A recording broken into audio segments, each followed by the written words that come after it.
Black people, we've got to fight. Jean Petro,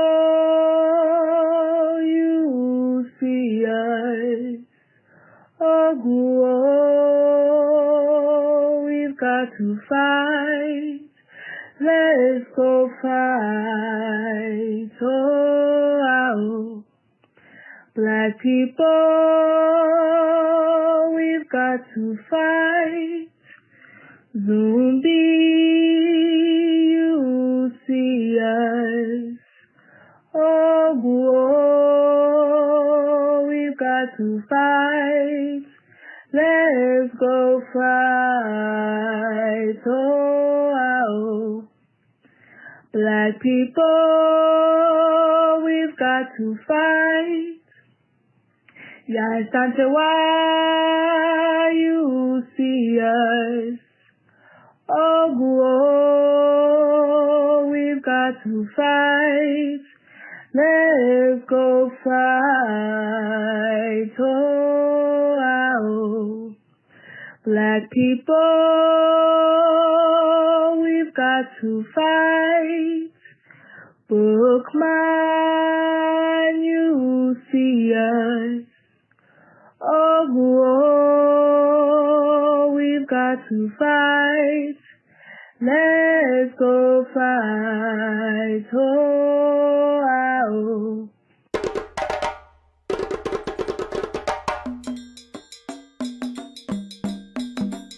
we have to have the courage to construct our own reality. And that's what Garvey was talking about. Because he said he looked around, he didn't see what he thought should be there, and so what did he do? He didn't get depressed about it. He didn't get defeated about it. He said, I'm gonna build the government that we need to have. Ooh, where do you get that kind of boldness from? So we gotta go all the way back to Garvey, who said he would come again. He said he would be here with us, no matter how long it took. And I'm telling you that the way he comes back is in our work. Not honoring him in words, pomp and all of that stuff, but honoring him through doing what he did. How many of us had the courage to do that? The man took on the world for us and in our name. And then we come to Sodai. And in this presentation of the paradigm, I'm going to make this like what it is we want to reach. So Sodai is translated clear word in Dogana language. And I use it to mean that here we gain understanding. This is sight with understanding. And it is seeing beyond what just we think we see with this physical thing. It's seeing beyond that. And so we gain vision, because that's what vision is. With vision, you've got to be able to use the imagination. The imagination informed by the African spirit. And Brother Amos, who I work very closely with, was a good friend of mine. He taught me, and he would talk about imagination. Image a nation. Do you see? But that's got to be part of vision. To be a visionary, you got to see beyond this box here. You got to see beyond the ma'afa. You got to see what is it that our people rightfully should have, and that's what Garvey did. Garvey had a vision.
And I'm worthy be thankful unto the Mother, Father, creative life force of the universe. Kudzai Mudzimu Mokuro. We give praises unto our great ancestors. Abibi Tumi, Abibi Fahodi, African power and African liberation for all African people. Garvey lives, Mosiah lives. We greet you on this, the 20th day of the month called Mosiah, brothers and sisters. And yes, indeed, we are in the spirit of thanks and praises for a beautiful weekend that was held, and we'll get into that little piece more. But for now, let us get into our affirmation for today, our Mosiah daily affirmation for today, brothers and sisters.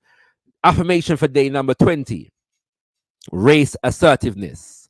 Let contrary sentiments and cross opinions go to the wind. We are entitled to our own opinions and are not obligated to or bound by the opinions of others. If others laugh at you, return the laughter to them. If they mimic you, return the compliment with equal force, because they have no more right to dishonor, disregard, or discredit you than you have in dealing with them. Honor them when they honor you. Disrespect and disregard them when they vilely treat you. Their arrogance is but skin deep, an assumption that has no foundation in morals or in law. Such is the wisdom of the most eminent prophet and king, His Excellency Marcus Mosiah Garvey. Hail to the power of the word. Greetings, brothers and sisters. We are here, yes indeed, for our first live since the completion of our transition into Kimbunga media. The transition is complete, brothers and sisters. Everywhere where we're there, you will find Kimbunga media is the name, and the name that we shall henceforth be going forward to build this particular media institution upon, brothers and sisters. And so we give thanks for your viewing eyes and your listening ears. We want to thank all of you who have supported us through this transition, and we have some beautiful things coming up, brothers and sisters. We're going to really get the ball rolling properly as of September, next month.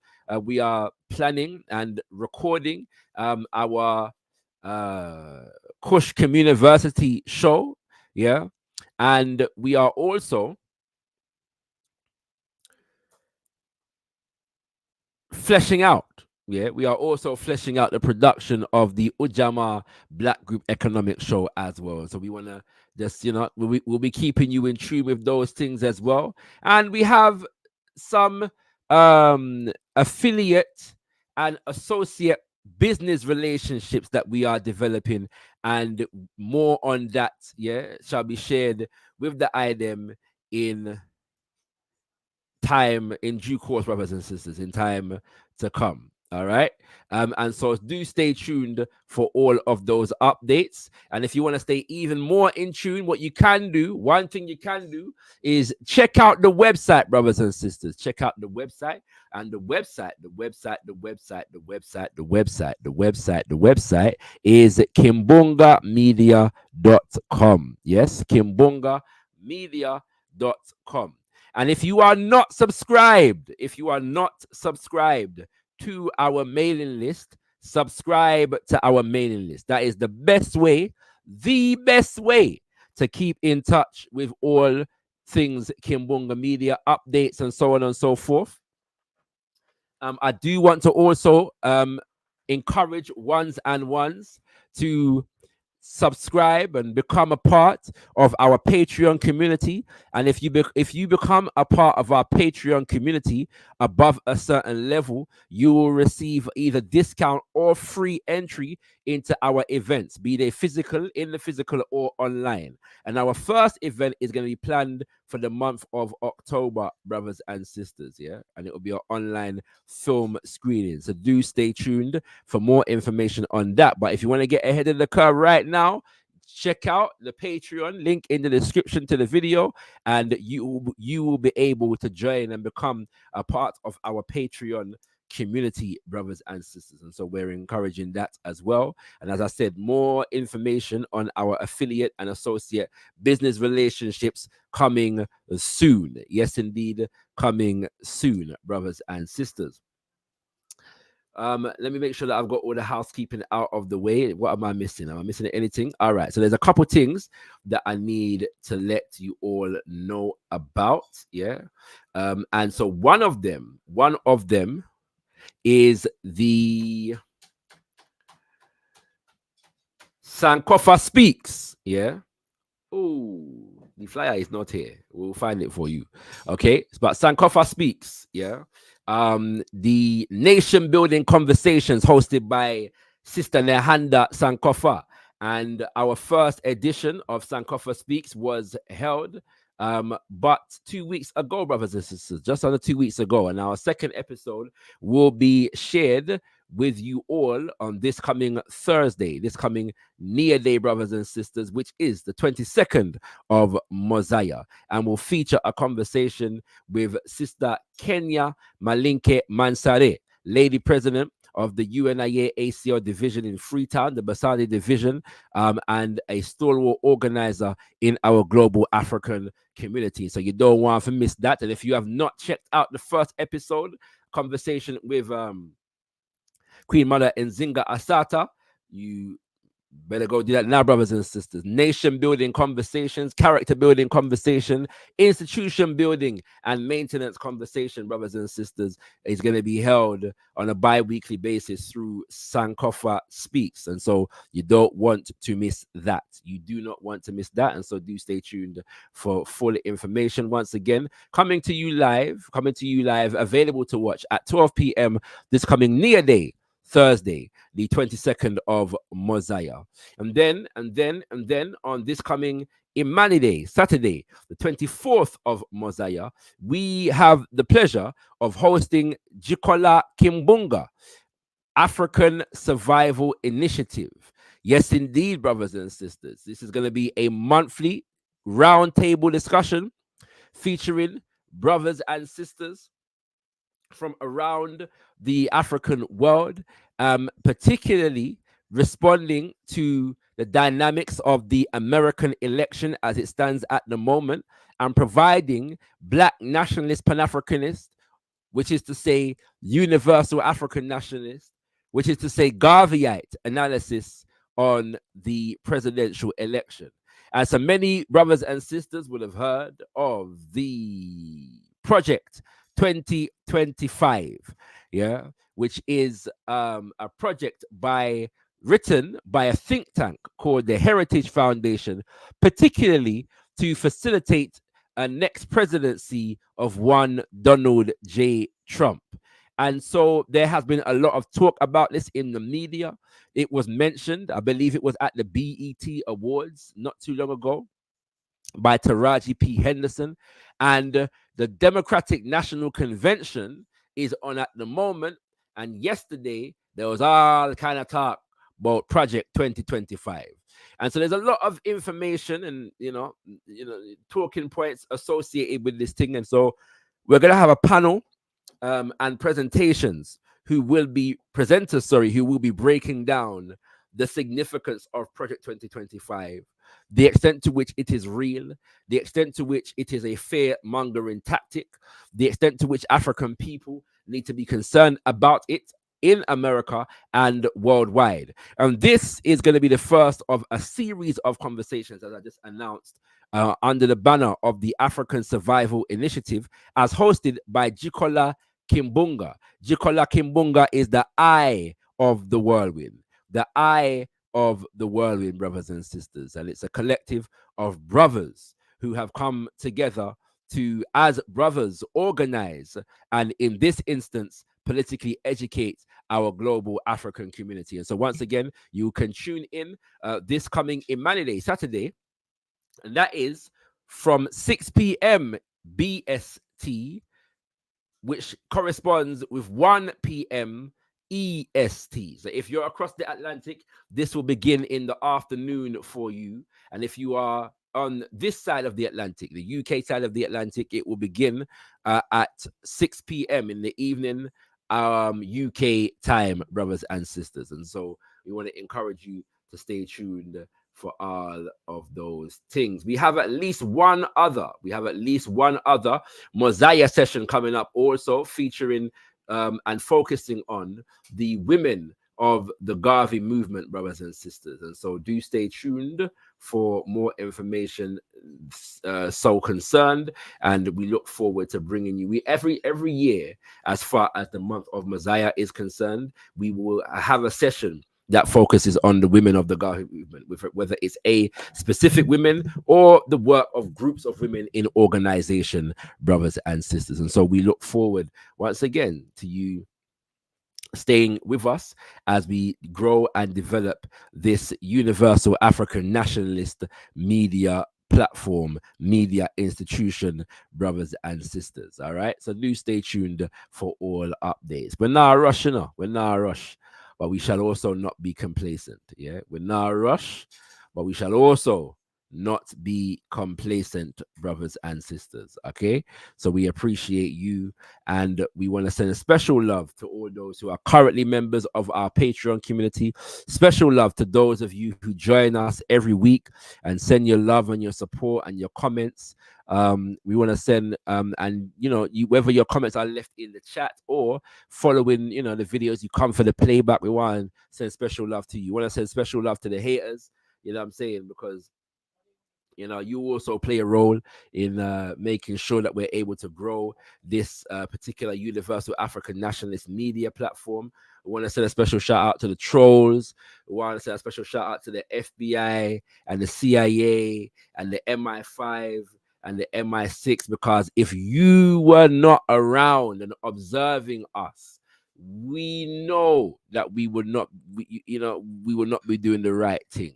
The fact that you're there and y'all watch me, and all the media institutions, that are, hostile to the affirmation and assertion of African self-reliance and sovereignty. Well, I'm big on up, because your presence and your eyes upon us validate the fact and certify the fact that we are doing the right thing. Yeah, we are doing the right thing. You know what I'm saying? So we give thanks to the whole owner. You know what I mean? So what I'm everybody, where I watch Yard and Foreign worldwide. Kushti Cosmetics is in the building. Brother Kwame Obwaje is in the building, giving thanks to all the silent listeners. And we know that we have an outer national audience. And so we want to give thanks for that audience right here now. And appreciate you all, because we know the Caribbean I watch we know the United States of America I watch we know people in Europe, France and all them things there I watch we know we have Italy, we've had brothers and sisters join us from Italy, Kenya, Ghana, South Africa, Trinidad, Jamaica, so we want to big up the whole of them place there. We want to big up the South Carolina massive. Because we have South Carolina often tuning in and all of these things. So man, international audience, and not to mention all the brothers and sisters across the UK, keeping us in check and giving us your support, brothers and sisters, as we continue to grow Kimbunga Media. And so the plan, let me just let you know this from now, that we are preparing to bring you the return of the Kushkim University, and the first edition coming in September, or the first edition in terms of the return of the Kushkim University, will be a feature by the Black History man himself, Robin Walker. The Black History man himself, Robin Walker, dropping that information like only he can on the ancient empire of Ghana.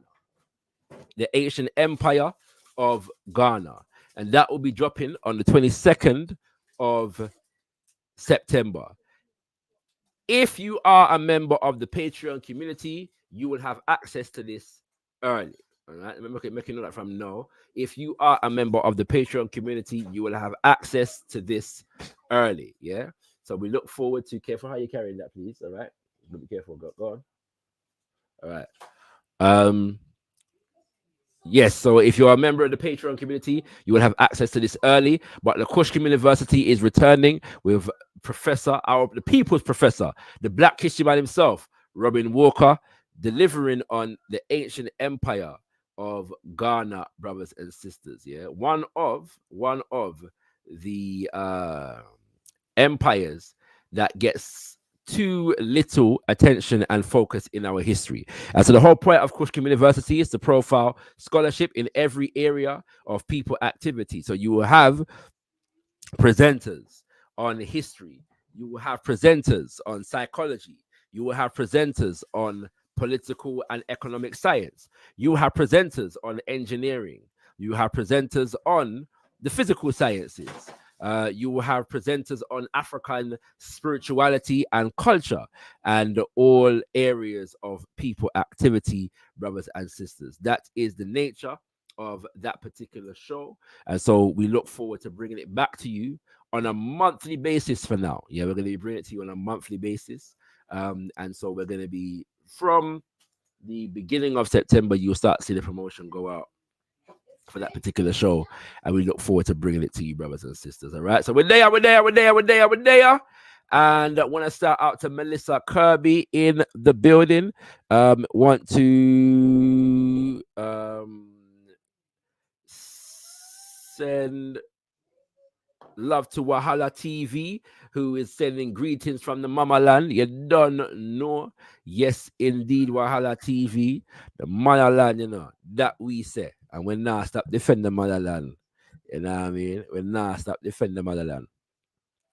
Had a lot of good feedback from the Bojo Bantan analysis that we did. So I want to give thanks to all brothers and sisters who have been appreciating that analysis right there, so much appreciated to you all. And I'm saying, like I said, love Bojo Bantan, but think he missed the mark with much of his statements. Yeah,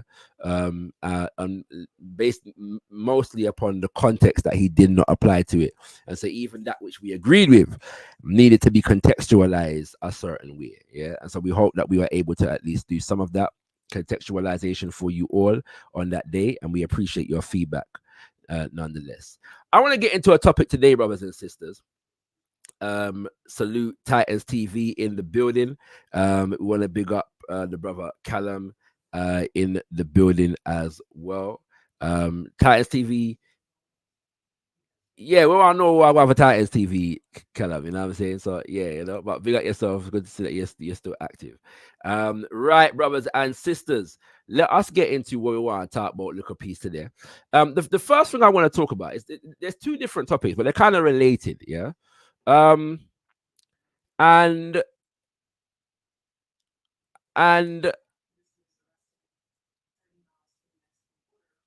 the first is the issue of Stephen Lawrence's body, yeah, being returned to the UK. All right, Stephen Lawrence's body being returned to the UK. For brothers and sisters across the water who may not know,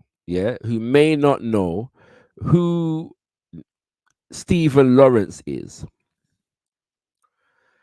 Stephen Lawrence is a young man who in 1993 was murdered. Yes. In the streets of Eltham in South London. He was murdered by a gang of white youths. They number 6 in total. I think initially the number was 5, but it was found that there was actually 6 of them. Yeah. And the case was a massive triggered a massive campaign among Africans in the UK for justice. And that campaign was facilitated and fueled not simply by the fact that Stephen Lawrence was murdered, but by the fact that the criminal justice system in this country, beginning with the Metropolitan Police, conspired to not bring the men to justice. And instead of bringing the 6 white men to justice, began to spy on and surveil the family of Stephen Lawrence and those who were supporting the campaign for justice in relation to the murder of Stephen Lawrence. Yeah. And that went on. So in the 90s, from 1993 to I believe 2012, when former Prime Minister Theresa May was then the Home Secretary, none of these men went to prison, were brought to justice. In 2012, I believe I'm correct in saying it's 2012. I could be off by a year either way, but I believe I'm correct in saying 2012.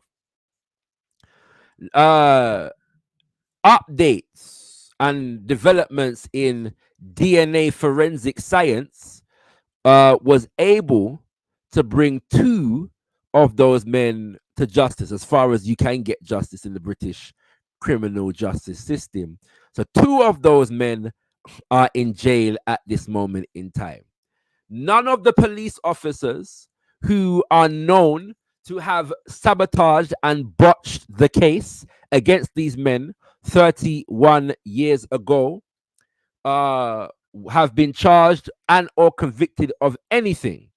Nobody within the realms of the criminal justice system, yes, has been disciplined and brought up on any charges relating to the discrimination and the criminalization of the family of Stephen Lawrence and his friend who was with him at the time of his murder, Dwayne Brooks. Instead of bringing the 5, 6 men to justice, they were busy criminalizing Dwayne Brooks and his family. Dwayne Brooks was with Stephen Lawrence when a group of white men chased them down the street, and they were able to catch Stephen and stab him to death. And it was in Dwayne Brooks's arms, effectively, that Stephen Lawrence passed away, brothers and sisters. Dwayne Brooks is still alive and with us. Last I heard, well, he was a liberal Democrat, standing as a liberal Democrat MP at one point, and but I believe he recently shifted allegiances, and I need to update myself on where he is politically at the moment.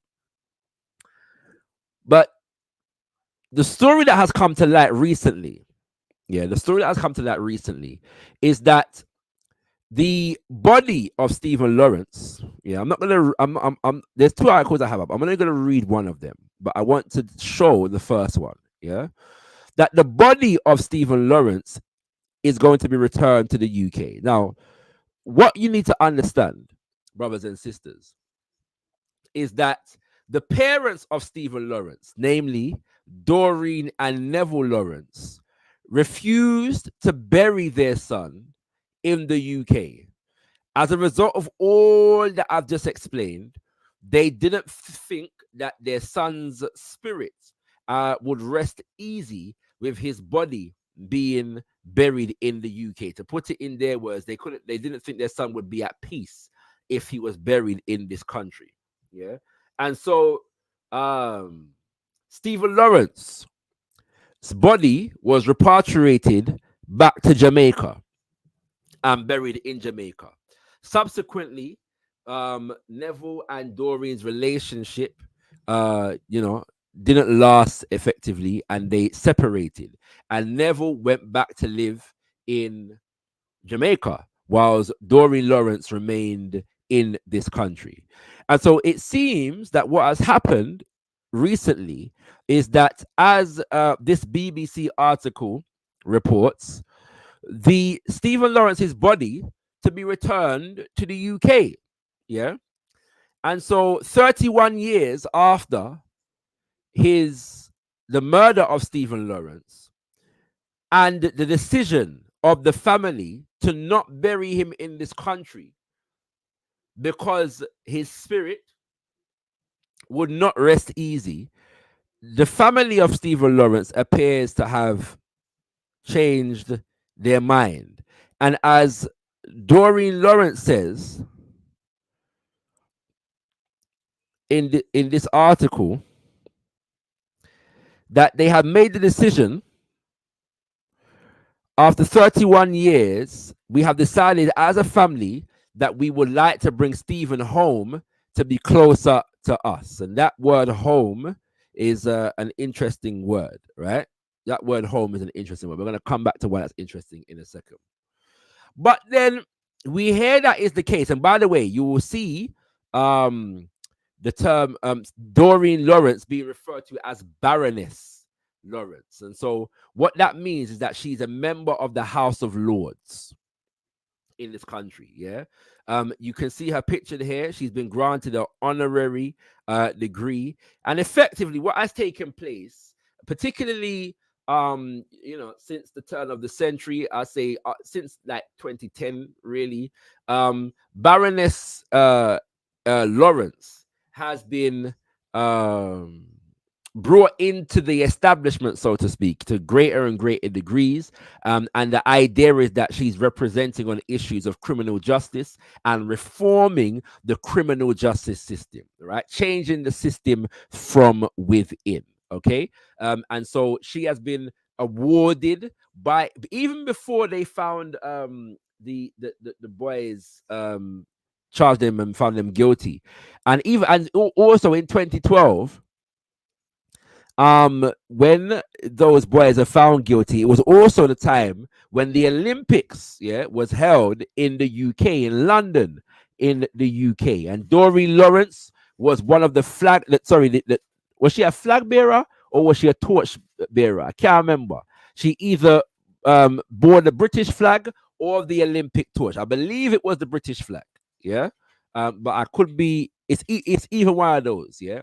And so she's become somebody who would represent, the British nation and the British establishment. And she made statements at the time, something to do with the fact that Stephen Lawrence would have been proud, to do the same or something of that nature. All right. And so, whereas 31 years ago, we're sending our son back to Jamaica to be buried, because we do not believe that his spirit would rest easy if his body was buried in this country. Now the body is being returned, quote unquote, to the UK. All right. And now this is a very sensitive topic, and so we don't want to unduly evoke, and push sensitive buttons, brothers and sisters. But because of the fact that this case was a major issue and a traumatic one, for the Black community in the UK as a whole, having at that point dealt with decades of state violence and extrajudicial violence at the hands of ordinary British citizens, the community at large got behind the Lawrence family. I want people to understand that this was a major campaign. In fact, I can recall that when they had the Stephen Lawrence inquiry, a few years later, maybe 95, 96, I would have been about 10, 11 years old. Yes. And my family, including myself, they had an inquiry because the criminal case was closed. They had an inquiry into the police investigation and the murder. And the police that inquiry would not bring any criminal charges, but it was an inquiry into what happened with the case. And that was the time at which the Macpherson report was missing and found that the Metropolitan Police Force was in fact institutionally racist. And that inquiry, I, as a child, 9, 10, couldn't have been more than that, years old, attended almost every day of that inquiry. Members of the community attended every day of that inquiry. My parents attended every day of that inquiry. The one day that I was not allowed to attend was the day that the 5 white boys were going to be attending the inquiry, and that was because my parents felt that it could be a potentially volatile situation, which it was. So they did take me along to that day. Although I can all now remember being vexed that I wanted to go on that day and they wouldn't take me. Yeah, I remember. But I'm saying all that for people to understand, especially for those who don't live in the UK, to understand that this was a major issue for the black community at large. Yes, and the black community at large, when the British state was criminalizing the Lawrence family and the Brooks family, stood behind them both. More may be said on the dynamics surrounding the inquiry in a second, yeah?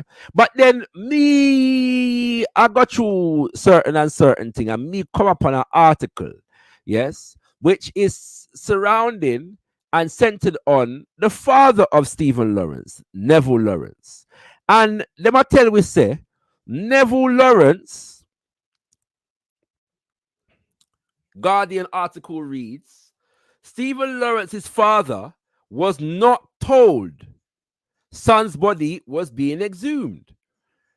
So Stephen Lawrence's father is living in Jamaica. Yes, him and Doreen Lawrence unfortunately have separated, discontinued their marriage. Stephen Lawrence is buried in Jamaica. Neville Lawrence is living in Jamaica. Doreen Lawrence and the rest of the family, as far as I'm aware, because Stephen Lawrence has a brother who I've met, beautiful spirit, Stephen Lawrence's brother, and they live in the UK. But Neville Lawrence is saying that he was not made aware of the fact that the remains of his son were being exhumed and his body was being returned to the UK. They were not aware of this fact. He was not aware of this fact. Neville Lawrence says he learned of plans to return the remains to the UK after he saw a video of damaged grave in Jamaica. And that the image of the damaged grave has become a big issue. Doreen Lawrence has shared some thoughts of distress around the fact that her son's exhumed grave, images of it were all over social media, and it was not in a very good state, which although I don't know about exhuming bodies, so I don't know how they normally do it, and if an exhumed grave site is supposed to look tidy, I have no idea about the dynamics of that, but there was obvious distress among the family. But at least it would appear Doreen Lawrence was aware of the fact that the body was going to be exhumed. The father seems to have found this out, yeah, when the pictures and the images became public. He never know. So it appears that nobody has communicated with him. A lot of questions, yeah, obvious questions come into my. By the way, this is Stephen Lawrence, brothers and sisters, yeah, the most famous picture of Stephen Lawrence. And so it says Stephen Lawrence's father has said he was not informed of the decision to exhume his son's body in Jamaica and return it to the UK, and that he is appalled at the condition his grave was left in. It comes after Stephen's mother, Doreen Lawrence, said her family had decided to bring Stephen home to be closer to us after originally burying him on the Caribbean island because they felt he would not be at peace in this country. Because they felt he would not be at peace in this country. However, Neville Lawrence has, Dr. Neville Lawrence said he was not told of the decision to exhume his son's body and only found out after he was shown a video of the damage done to the grave. He said, I would not desecrate and leave my son's grave in a terrible way if it was left after his body was exhumed. In the terrible way it was left after his body was exhumed. Stephen was at peace in Jamaica. This is what Neville Lawrence is saying. And he has now been disturbed and taken away from what I believed would be his final resting place. I am appalled that my son's grave has been vandalized in this way and left in such a terrible mess. I would not take my son back to the place where he was murdered. That's what Neville Lawrence is saying. However, he said he was confident that his son's legacy would be sustained, adding he reaffirmed my commitment to keep fighting until I secure justice for my son. And this, by the way, like I said, for those who are not aware, only 2 of the 5 or 6 men who are known to be responsible for his murder, the murder of Stephen Lawrence, have been convicted, and they were convicted in 2012. The act of murder took place in the year 1993, brothers and sisters. So this has been a long road, to complete justice. Lawrence was murdered by a gang of white racists in Eltham, South London, in April of 1993, as he waited for a bus with his friend Dwayne Brooks. And only 2 of his 5 or 6 killers have been sentenced. The original police investigation into the 18-year-old's death was marred by institutional racism in the Metropolitan Police, incompetence, and alleged corruption. And the corruption involves the fact that the families of these 5 or 6 white boys were said to have good friends in the police force and related areas of the criminal justice system, and they were known to have connections to either the BNP and or the NF, the National Front or the British National Party, which were known white racist institutions that were popular around that time. Yeah. Years after the original police investigation, it emerged that undercover police officers had spied on campaigners supporting the Lawrence family in their fight for justice. So the British state, instead of bringing the individuals in question to justice, attempted to criminalize the family and those who were supporting, the families, Dwayne Brooks' family, as well as Stephen Lawrence's family, and those who were supporting them. Yeah. So this is very interesting to me, brothers and sisters. Now, the idea here, from a British state perspective, the idea here, from a British state perspective, has to do with this line right here. That the fact that Stephen Lawrence was buried in Jamaica for the expressed reason on the part of the family that his body would not be at peace in this country. And in the eyes of the British state, they have consistently attempted to project themselves as bastions of anti-racism and multicultural society for the better part of 20, 30 years. The story of Stephen Lawrence, not just in the fact of his murder, but the lack of justice associated with it, has been a stain on the conscience of Britain in its attempt to market itself as the bastions of human rights and civil rights and anti-racism and multicultural society. Yes? And so, when we see this decision being reversed, brothers and sisters, now the family have a right to do with the remains of their loved one what they want to do. What I am analyzing is the political implications of the act, of the decisions, and what it says to us as a African community in the UK. And I hope ones and ones appreciate that. Because that decision was a political decision. He would not be at peace in this country. But then, when that decision is reversed with the idea of bringing Stephen Lawrence's body home, are we saying, is it being said, or is not the obvious message that Britain is now a place where Stephen Lawrence's body would rest easy. And what is to be said and would be at peace. And what is to be said of the distress of Neville Lawrence, who says, I would not take my son back to the place where he was murdered. Yeah. I would not do so. And so, is such a sentiment, if we take Neville Lawrence's word on the fact that he was not informed, is such a sentiment, does such a sentiment feed into the fact and the reasons for which he was not informed? His resolve, at least on this occasion, remains to challenge the British propaganda about itself. What am I saying, brothers and sisters? I am saying that as a community, the state, the media, and related institutions have been engaged in a quest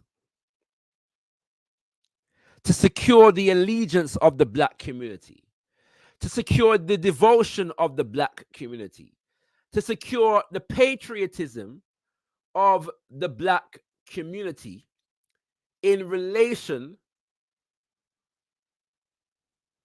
to the United Kingdom of Great Britain.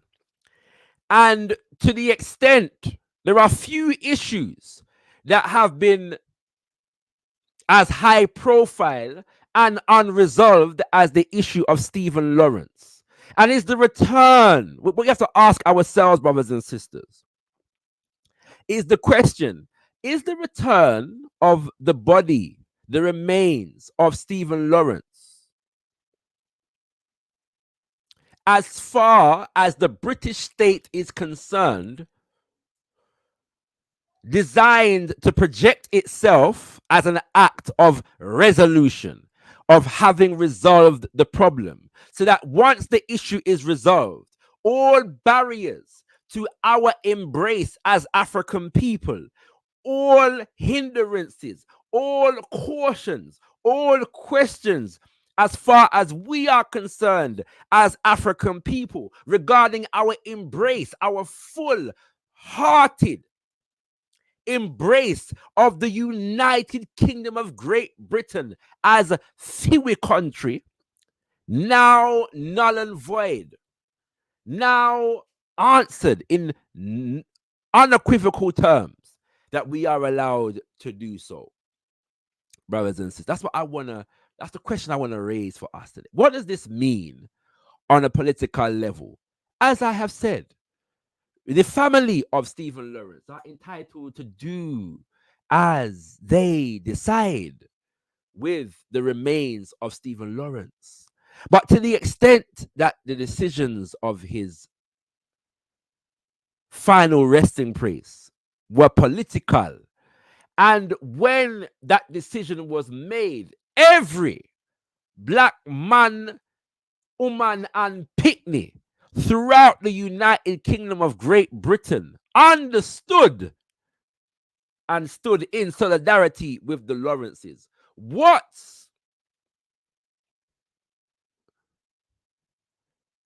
are our thoughts, feelings, emotions on this decision right here? And in a related story, brothers and sisters, in a related story, you may have heard, for those who are not in the UK, about the fact that a couple weeks ago, gangs of white youths were protesting through the streets of London,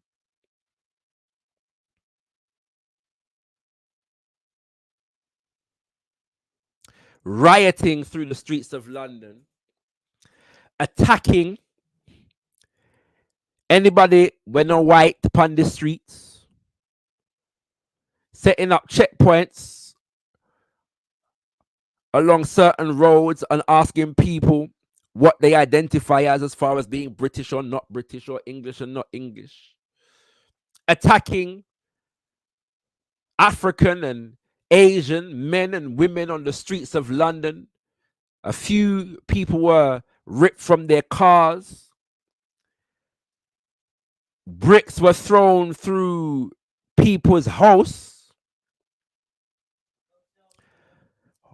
Buildings that were known to be housing what they call asylum seekers and attempted migrants to the UK, brothers and sisters.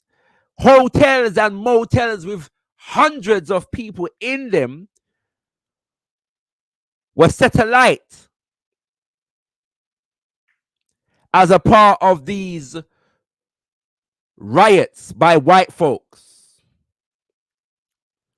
in the UK.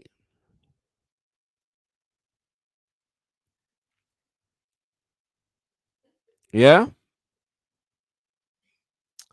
And I was very interested when an article, I'm not going to read the whole article, it's very long, came out in the Telegraph as written by another lord. In this instance, this lord of the realm of the United Kingdom of Great Britain is called Tony Sewell. For those who are not aware, Tony Sewell, this man pictured here, is, in my humble estimation, the Grand Master,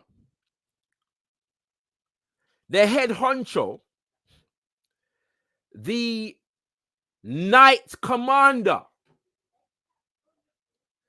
of the Black Conservative Industrial Complex in Britain. He is a dedicated stool pigeon of the white British establishment, a committed Knight Commander of the realm, an apologist for the British state in its domestic and foreign policy as it negatively impacts African people. And whilst the country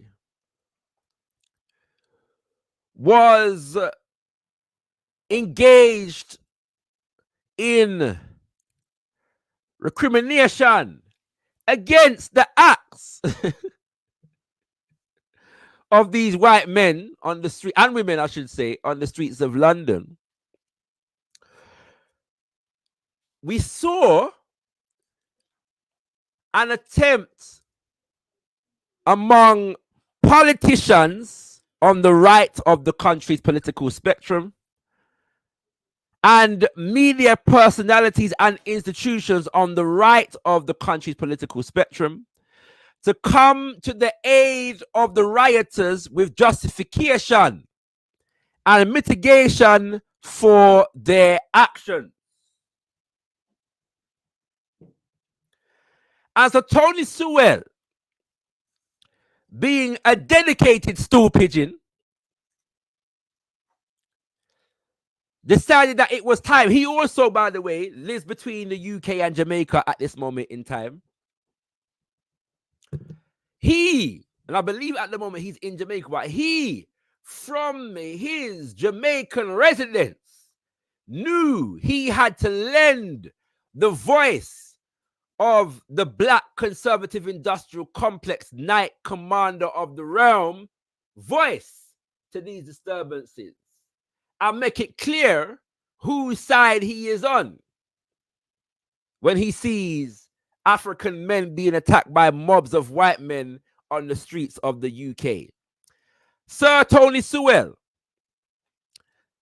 Starmer, and Angela Rayner taking the knee was a disaster.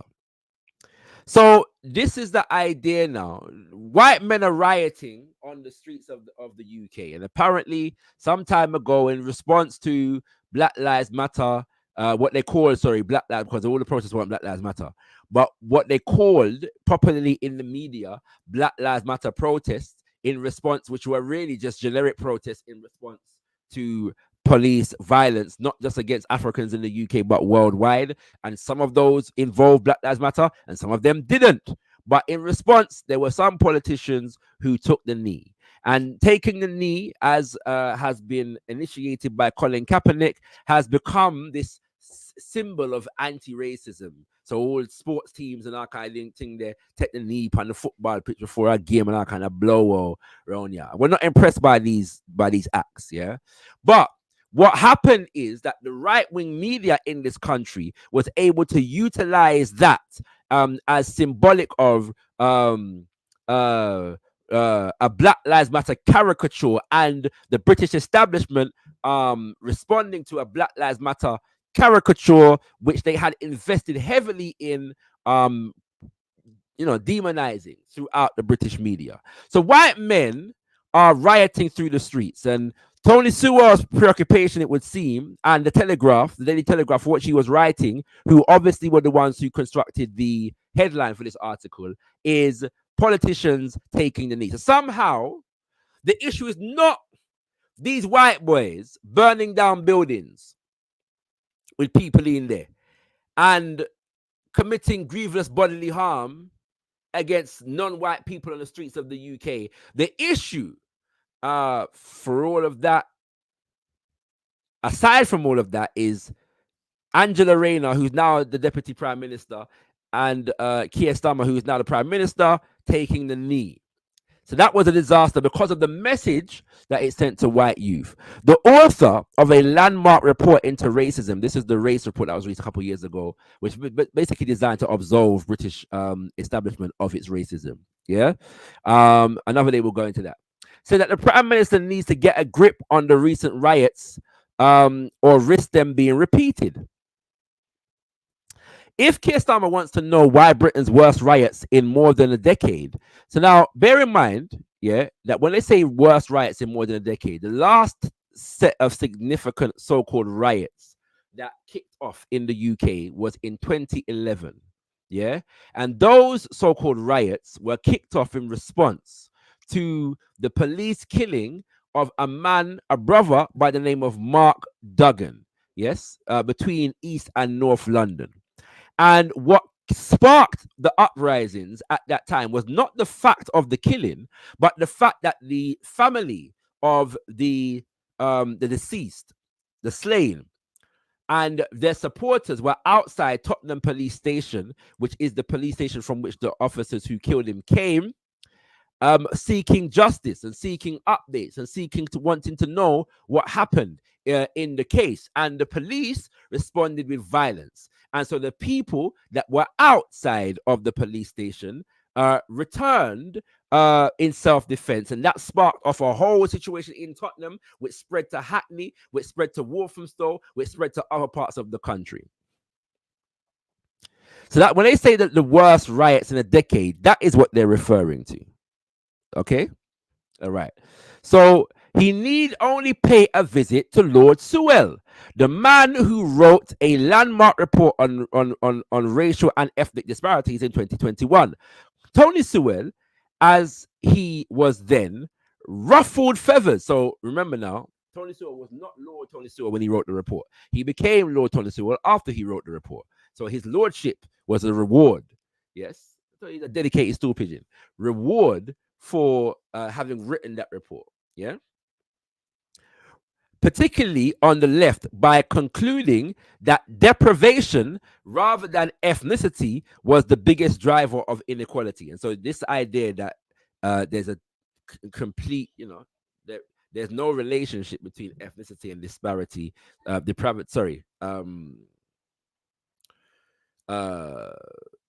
deprivation, was the idea. All right. And that, ironically, is an idea that comes straight out of the Thomas Sowell handbook. Yeah, was the biggest driver of inequality, and that poor white people in the left behind towns made up the largest group of disadvantaged people in the country. So the idea of Tony Sewell's work over the last decade is to delegitimize the just demands of the black community in relation to the state and replace that focus with a focus on white people in general and white working class people in particular, based upon the idea that their deprivation is the real issue, not the deprivation felt and experienced by African and other so-called minority communities in the UK, right? So immediately, and I'm not going to read the whole thing, like I said, I'm going to stop the article here, but we see a few things being done here. The goalpost shifting begins with the headline in the article and the idea that it was a disaster for these politicians in the minds of these white people to identify with the plight and the issues that are being raised by these black people over here. That act of recognition, so to speak, left a bad taste in the mouth of these white youth. Yeah. Otherwise, what does Keir Starmer and Angela Rayner kneeling have to do with white people rioting in the streets? What is the relationship between these two things, except for the fact that the kneel sent a message to the white youths that disgruntled them? Yeah. And the second thing that's done here is that the issue of white youths rioting is not down to white racism on their part, is not down to a lack of humanity and tolerance. Yeah, they like to flag up British values of tolerance and rule of law. It's not down to a lack of British values of tolerance and rule of law on the part of these white rioters. It is down to deprivation and the fact that if the government is not addressing the deprivation being experienced by these white men or white people, that is going to be trouble in the country. So me, when me did see this now, me did want to know what Tony Sewell did have to say in 2011 when the last set of so-called riots that swept the country took place. Yeah, that me did want to know. All right. So I did a little bit of research, and I'm still doing my research on this because there's a few things that you can't quite get access to at this moment in time. But I did find this video of a BBC interview with Tony Sewell. And Tony Sewell has been interviewed next to a mother of a young man. We're not going to hear from the sister too much today because it's not particularly relevant to the point that I want to raise. I want to hear what Tony Sewell had to say about our uprisings in 2011 in response to the murder, the police murder of Mark Duggan, and the criminal justice system failure once again to deal with the families and communities of the slain in a just manner. What did Tony Sewell have to say about how black youth, to a significant degree, although it wasn't only black youth, responded in that moment? Now, 7:37. Almost a week after the start of the riots in England, there's still heated debate over what caused them. One thing is clear: many of the people arrested and charged over the riots have been children and young people. Just to point out, brothers and sisters, that these white boys were running around the country for about 2 weeks before the state got a handle on the thing. This is but a week after things kicked off in 2011, and by then, basically everything was calm. Yeah, I want to let us know that. All right. Some were as young as 11. Speaking in the House of Commons yesterday, David Cameron didn't hesitate to put some of the blame on bad parenting. I've said before that there is a major problem in our society with children growing up not knowing the difference between right and wrong. This is not about poverty, it is about culture. A culture that glorifies violence, that shows disrespect to authority, and that says everything about rights, but nothing about responsibilities. Note what the Prime Minister said. This is not about poverty, deprivation. This is about culture. I want to hear what the man said a while ago. This said the man said, this is not about poverty, deprivation. This is about culture. And the fact that the people, them parents, now teach them right from wrong. That is what the Prime Minister of the country said in 2011. Make we hear a little more where. In too many cases, the parents of these children, if they're still around, don't care where their children are or who they're with, let alone what they are doing. The potential consequences of neglect and immorality on this scale have been clear for too long without enough action being taken. Well, joining us now are Jean. So now, in 2024, the Prime Minister of the country is now a Labour Prime Minister, comes out and says, you know, we will not tolerate and but refuses to use the word racism in relation to what these white boys are going on with on the streets of London. Then, as I said, the white press on the right and the white politicians on the right, to a significant degree, come to their defense. And their black minions join them in that defense. So this is what Tony Sewell has to say about the whole thing. I'm going to fast forward a little piece because they don't get to his part immediately. They speak to the sister first. And the sister is there because her son attends one of Tony Sewell's programs. And it gets to the point now whereby the interviewers ask Tony Sewell what his thoughts are on what the Prime Minister had to say. Keep him behind closed doors. Keep him in the house, yeah. And so he didn't get into trouble. He didn't go anywhere. Well, Tony, it's interesting, isn't it? Because, I mean... So, as you can see, just to point out, that sister was brought on as an example of good parenting, yeah? And bucking, you know, the trend of this degenerate culture that these black youth have been raised in. Why? Because of her association with Tony Sewell, soon to be Lord Tony Sewell. Yes?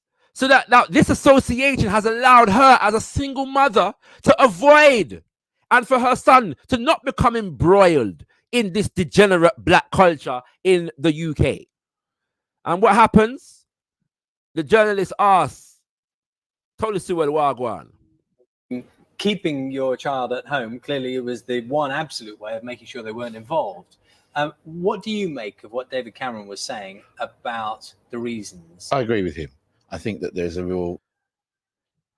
I agree with him. Yeah. So Tony Sewell,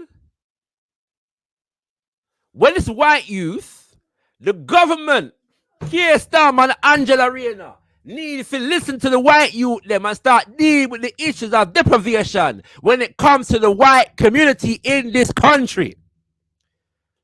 But in 2011, when black youth are responding to an issue of state violence and injustice, the issue is parenting and bad culture. May I agree with the Prime Minister?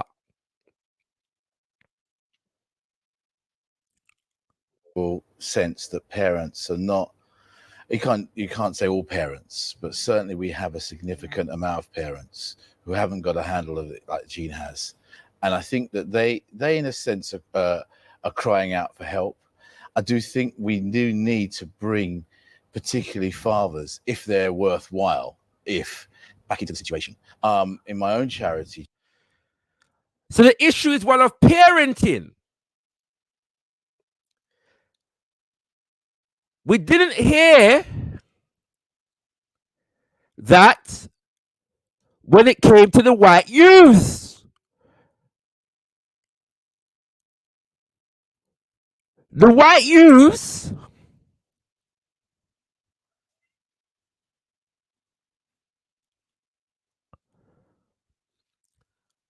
rioting, dragging African and Asian people out of car, try to burn down hotel with asylum seekers in it, dashing brick and all kind of thing through people window. That is not an issue of parenting. In fact,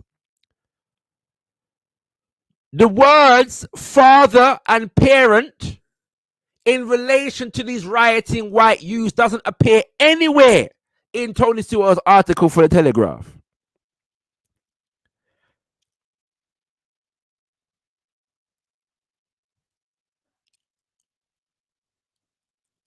Look at here what Tony Stewart has said. Generating genius, which really we've managed in a sense to do very successful work in sciences with boys. I found on the application forms, 95% of it where I've asked for the father, it says non-applicable. And so you say, well, how can a father be non-applicable?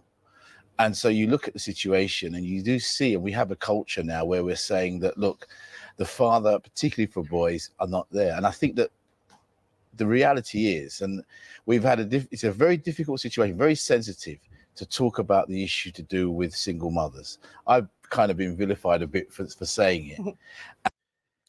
So the issue now is lack of fathers in the home, parenting and single mothers. But when it's white people, white youth, the issue is the state and the state's lack of ability or willingness to address the deprivation in white communities in the country of the United Kingdom of Great Britain. And you know what's funny about this? You know what's funny about this? That weeks before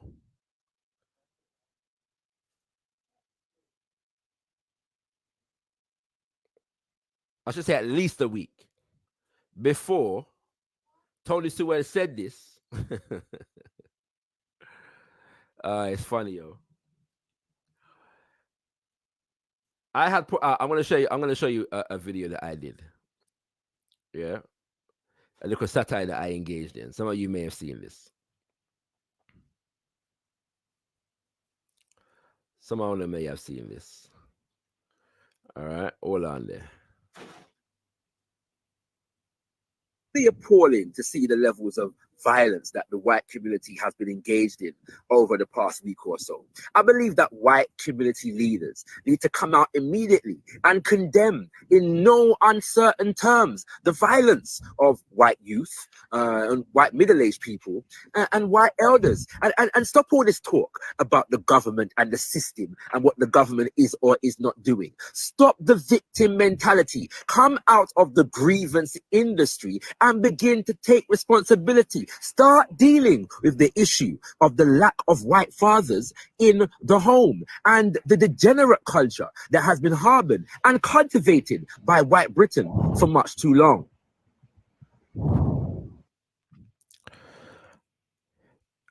All right, so look at satire. Yeah, we did engage in. Look at satire we did engage in this. Yeah, and it was just the same talking points that they always use it, you know, to turn it around upon them. And Tony Sewell, shameless apologist for white power, dedicated stool pigeon that he is,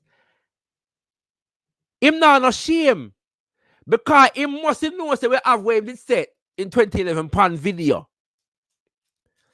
But you don't have to have shame when you are a well remunerated stool pigeon for Bakramasa in the United Kingdom of Great Britain. And so what has happened to a significant degree is that the right and the left in this country have attempted once again from different perspectives to secure our dedication and our allegiance. I put out a video recently about the fact that so many of us have been trying to delegitimize the acts of these white boys by claiming how British we are and that we are just as British and prove to them that our ancestors, some of us are trying to just, you know, assert our Britishness. Some of us have even gone as far as to appeal to the sensibilities of white rioters by distinguishing ourselves from Pakistani immigrants and Indian immigrants and Afghani immigrants by virtue of the fact that we were asked to come here and they were not. They came as asylum seekers and we did not. So now we're going to try and prove to Bakra and convince them to treat us differently. I can't believe what I go around here, you know. So we can't believe it. From these people over here, sir, because we're more suddenly British than them. We have a greater claim to Britishness than these other folks. And so on the left, you have anti-racist campaigners who are attempting to embrace us based upon the idea that the true Britishness is not racist and so on and so on. And then you've got the others who are attempting to get us on side against those who they consider now their prime target at this moment in time with the same claim that we are the real Britons. Distinguished and distinguishable from these other migrants over here.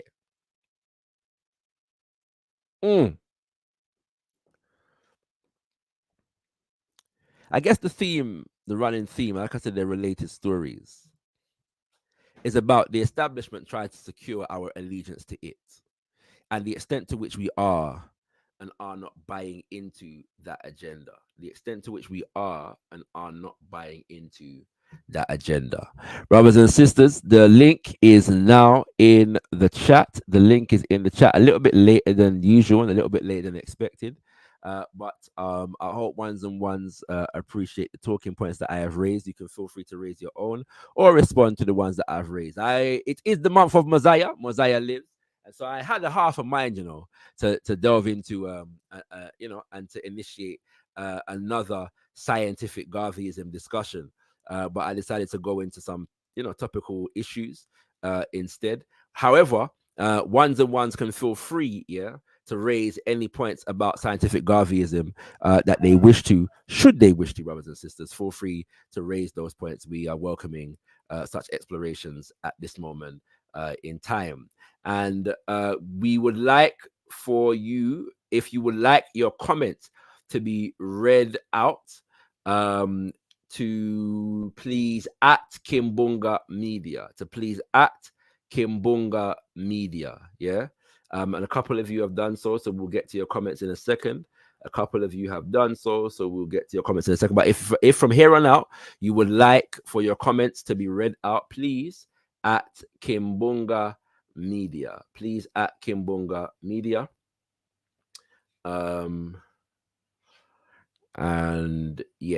we will read your comments out. All right. Thank you once again, brothers and sisters, for joining us. The transition to Kimbunga Media is complete, and so we want to appreciate you for joining us and staying with us along the journey. Why are we all of a sudden having crisis in identity? At the very moment, we also talked about what? Afrocentrism and African what? Centeredness. So right at this moment, when we are beginning to coalesce and to develop a concept of African identity and Afrocentrism, we are all now suddenly in a what? Identity crisis. Is the identity crisis really there, or is what going on an attempt to do what? Create an identity crisis? Because these people are well aware of what a full and wholesome identity will do to them. And they are aware that an African-centered identity represents the end of white power and of white oppression.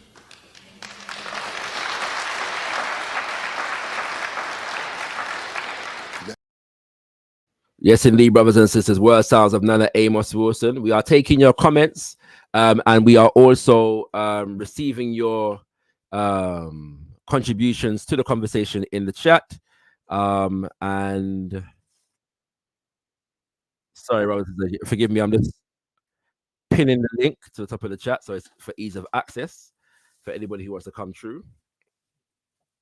So for those who are just joining us, I began by talking about the return of the body of Stephen Lawrence to the UK. And I did give a long explanation of who Stephen Lawrence is, but in short, if you were not here for the beginning, Stephen Lawrence was an African youth who was slain at 18 by a gang of white youths in 1993 in South London. And the case concerning his murder was sabotaged by what Lord Macpherson referred to as institutional racism in the police force, and corruption, and so on and so forth. And so for well over a decade, nearly 2 decades in fact, none of these boys went to jail. 2 of them are now in prison as of around 2012. Yeah. And so the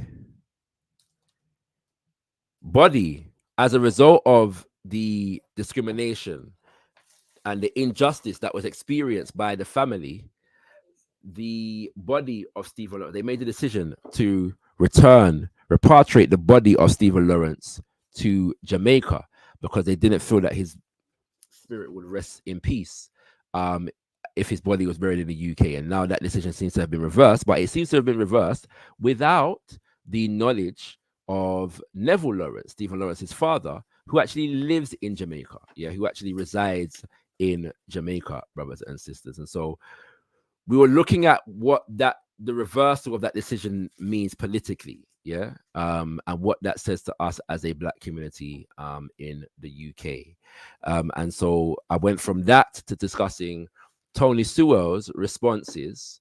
Lord Tony Sewell, you have to remember now, Tony Sewell is a politician, in the House of Lords. And so the things that he says carries weight in terms of policy, in terms of the British policy and its institutions, relationship to an attitude towards African people in this country and worldwide.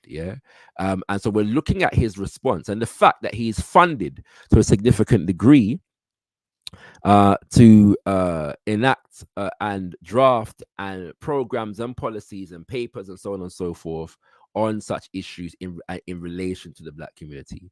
So we're looking at the difference between what he said in response to these white youths rioting in 2024 and what he said in response to Black youth, quote unquote, rioting in 2011. Now, bear in mind, brothers and sisters, that the riots, so-called, in 2011, during those riots, one building burned significantly. And that was an empty warehouse building, if I recall, somewhere in South London. Somewhere in South London, this building, this warehouse building, caught on fire. And it was in the middle of the night. Nobody weren't in there. And that was that. In these riots that took place this year, these people broke into and set buildings alight, knowing that people were in there. There are reports of fecal matter and bricks being thrown through the houses of people. In 2011, the most where get broken was like JD Sports, I believe, a few banks, but mostly like high street shops. There were a few community businesses that were casualties of breakings. Like if you was on a high street next to like a JD Sports or something like that, your shop might have got damaged in and I think a few community businesses. But I don't recall any reports of people throwing bricks through residents' window. I don't recall any reports of youth, Black youth, or any other youth, because it wasn't just Black youth, on the streets, dragging people out of cars and stopping random individuals on the streets and beating them up. If you were a police officer, you might have got beat up in that moment. And in Hackney in particular, man them stood toe to toe with the police. That happened. Yes, that happened. But I don't recall any reports of random people being beaten up on the streets as was taking place in this scenario.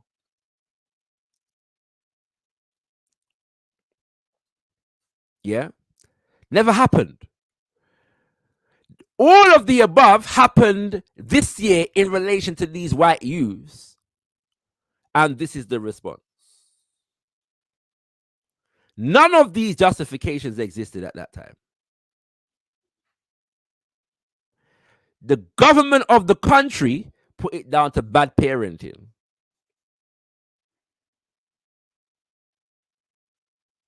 So me want to know what parenting is taking place among the white community.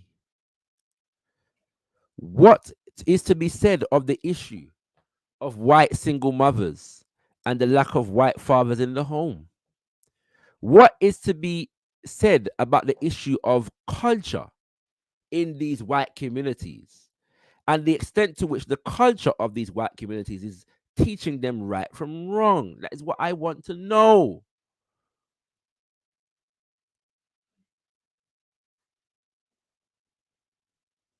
Yeah?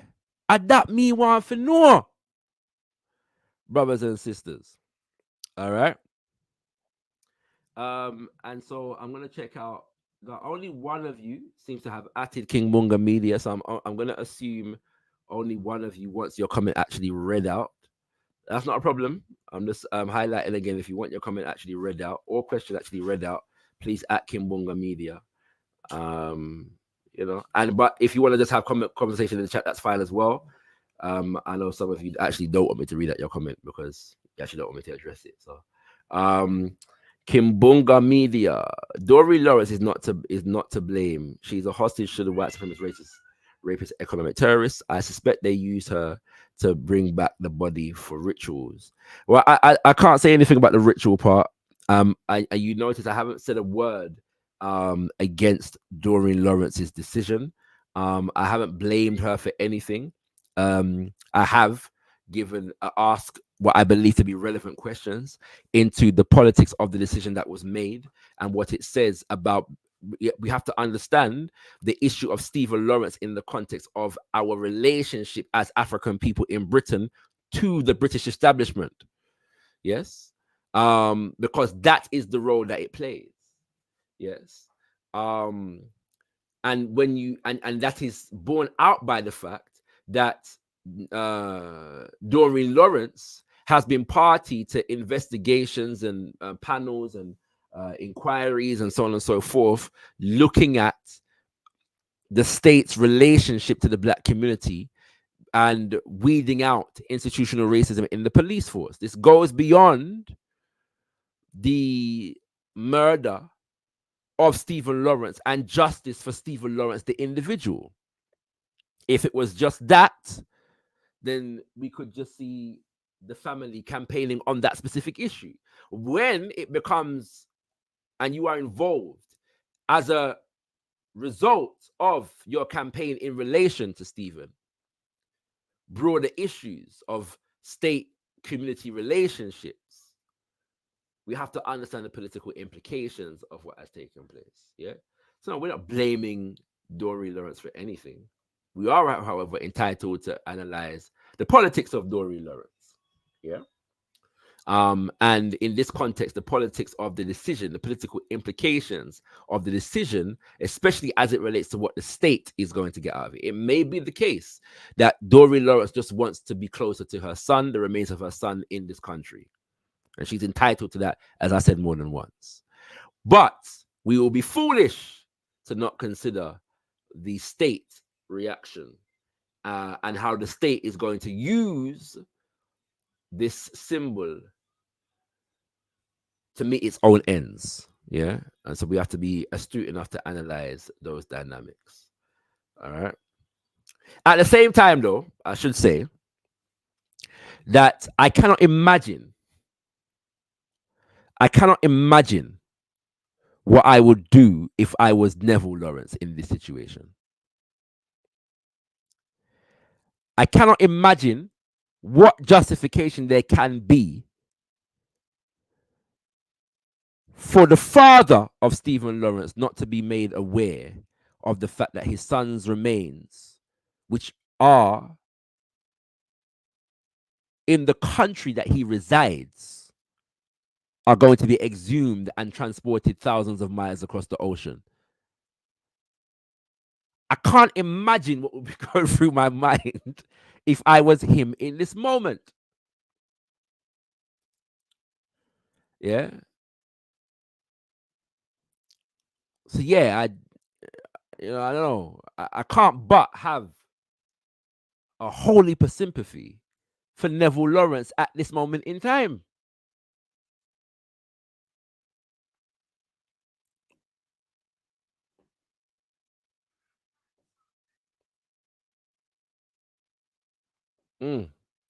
Shout out to Neville Lawrence. Neville Lawrence, in fact, attended Pan African Sports Day last year, and was a part of the medal giving ceremony. So he placed the medals across the children's shoulders. Very gracious, very gracious. And I asked him for an interview. He politely declined, and that was no problem. But again, I can't imagine me. I can't imagine it. You know what I'm saying? Anyway, sure. Let me see if anybody else at Buckcush TV. We've got a couple here. Let's see. Haru says, what is interesting now is that both the right and the left are running for cover. The rioters for different reasons. The right for the white grievance narrative, while the left believes, and that's not complete. So, but yeah, suddenly the grievance industry is worth investing in as far as the right is concerned in this country. Yeah. So I wait for the rest of that comment to come true. But yeah, I think we can see the political games that are going on here. And the stool pigeons that are running around trying to mitigate, and provide cover for these fools, for these fools. Now, let me say this. The issue of deprivation of the white community in this country is a real issue, especially in the north of England. Yeah. Communities have been severely run down and affected by deindustrialization, by housing crisis, by lack of infrastructure, because infrastructure and development has been concentrated in the south of England, and all of these things. Yeah, there are real issues. Yeah, and real grievances that these white folks, over here, have justifiable reason to be vexed with their government, with corporations in this country. Yeah, they got good reason to be vexed. But it just so happens that white vexation significantly always seems to manifest, at least in part, in low-level white racism. It just so happens, otherwise, they can't help themselves.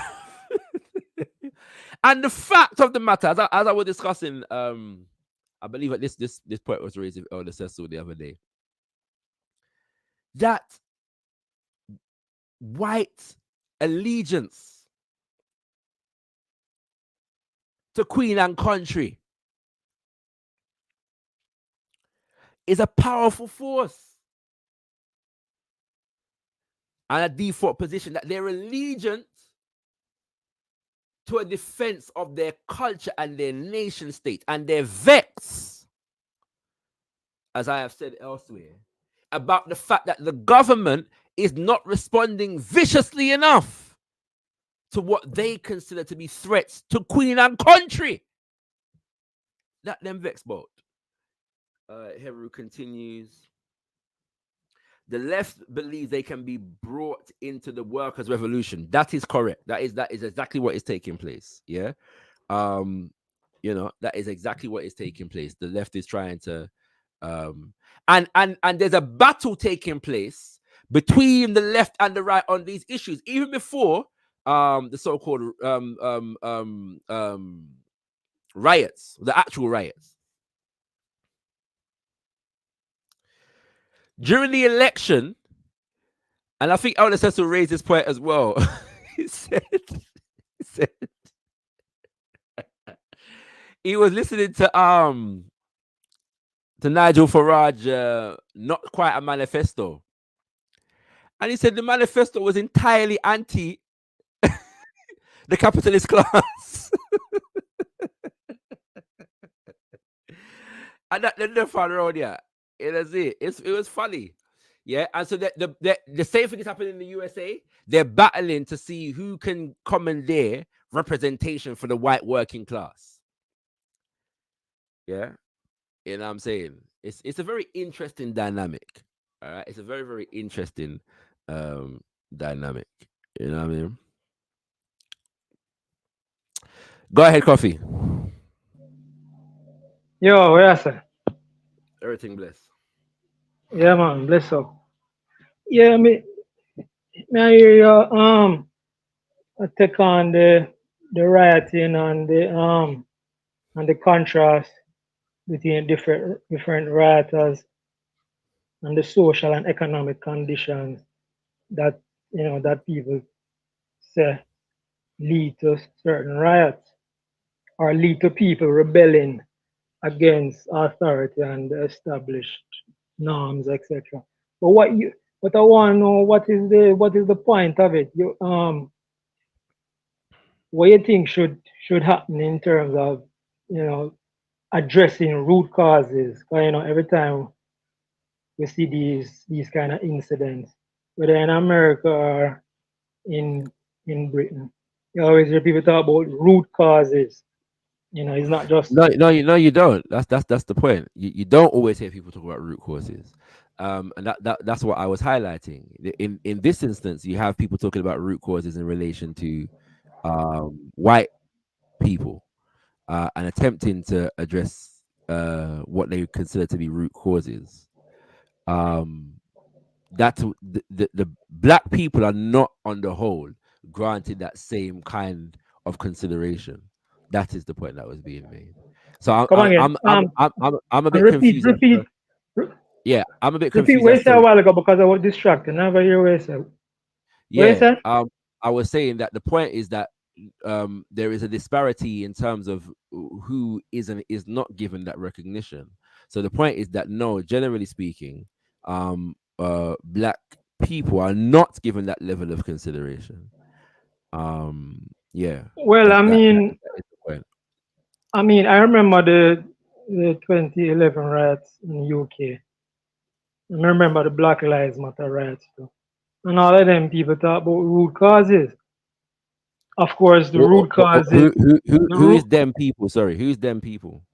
Left wing and right wing. Left wing for the root causes, of course, is continued racism and Jim Crow and redlining and slavery and the destruction of Carthage and the destruction of Moors. Historical root causes go way back thousands of years. And for the right wing, the root causes is the welfare state, lack of fathers, disrespect for authority, etc., etc.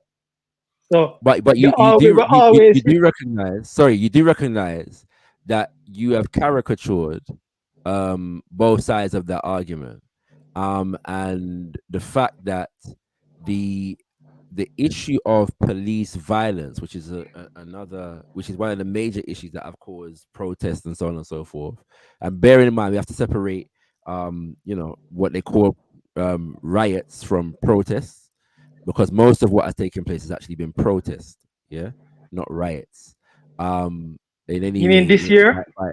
By any description. No, I'm talking about in relation to issues of police violence, which is what most 2011 and 2020. Yes, of course. No, it's uprising, not riots. Sorry. Listen, what I'm saying is that most of what has taken place in any year in response to police violence, whether it's the UK or the USA, has been protest and Right, demonstration. Yeah, right. Rebellion, not right. riot. Right? No, no, sorry. Isn't No, that what we are sorry. told that whenever Stop Black talking. Lives Matter? Sorry, Coffee, stop talking for a second.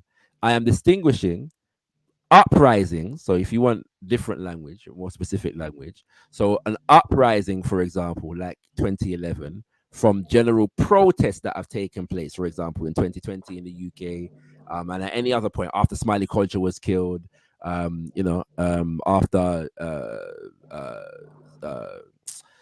Sean Rigg was killed. There's always protests in relation to the issue of police violence. The actual uprisings are very far and few between. So I'm saying most of the time what you're just seeing is protests, yeah? An attempt sometimes to characterize and criminalize protests, but protests nonetheless, yeah? And so the issue here is that the issue of police violence is a present issue. The deprivation experienced by Black communities in the UK is a present issue. It's not an issue of thousands of years old and all them kind of thing there. It's a present issue, right? The issue of even the education system and its impact upon Black communities is a present issue. So when we talk about root causes, we are dealing with present issues. Yeah. So the attempted caricature here is it needs work, right? At the same time, on the other side, and this is the question for you, the idea that what happens in 2011 in response to an issue of a Black man being killed by the police, and then the police refusing to engage with the family in a just way, and people responding to the police when they act with violence towards the community, and then that sparking a whole next thing. Do you believe that the issue of quote unquote fathers and culture and parents is justifiable reasoning in such a situation? Justifiable reasoning in what? For police brutality? No. Once again, for rioting? The explanation given, as you identified by the right, yeah, is issues of fathers and culture and parenting. Right. So I'm asking you, right, are those justifiable arguments? Are those reasonable arguments at that moment in time? Reasonable arguments in the context of what? In context of police brutality, or in the context of black underclass behavior in general? Because it's two different things, it's two different issues that, in explaining right, why right, Black people respond in the ways that they do to police violence. No, I don't think the welfare state in and of itself, or lack of. I didn't ask you about the welfare state. I mentioned parenting. Dude, I'm trying to answer the question. You asked me. You're not. I asked you about the issues that were raised by Tony Sewell. The issue that was raised by Tony Sewell was parents, and his agreement with Prime Minister David Cameron was on the issue of parenting and culture. Yeah, parenting and culture. So I'm asking you, is what was said by the Prime Minister of the country and Tony Sewell in agreement with the Prime Minister of the country at that time, is that sound reasoning? Okay, so he asked me another question. First, he asked me if the right-wing argument about welfare and fatherlessness is a correct. I didn't ask you about welfare. I didn't ask you about welfare. You just mentioned Sewell and who? Cameron. I don't give a F about Sewell or Cameron. I'm not. No, you don't have to give an F about. You don't have to give an F about them. The issue is that these are the issue is that these are the regular arguments, right? So you can take it out of the specific mouth of Sewell and Cameron if you want to. These are that was the example that was given on the show, and by your own admission, these are regular arguments. I'm not going to ask the question again. You No, no, obviously don't want.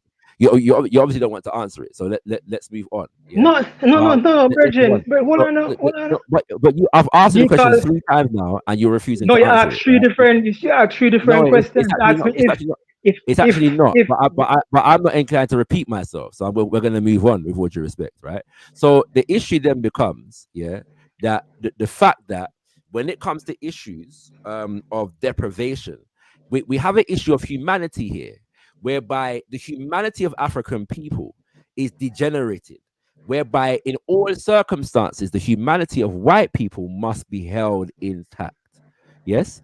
And so we have a situation in which there are black people in this country who are willing to engage in the dehumanization and the belittling of African people in this country, while they simultaneously engage in the boosting and the maintenance of the humanity of white people, even at the expense of their own community, even in a situation whereby white youths are visibly attacking African people on the streets and vowing to continue doing so to whatever extent you believe what all of the different claims that came about at the time.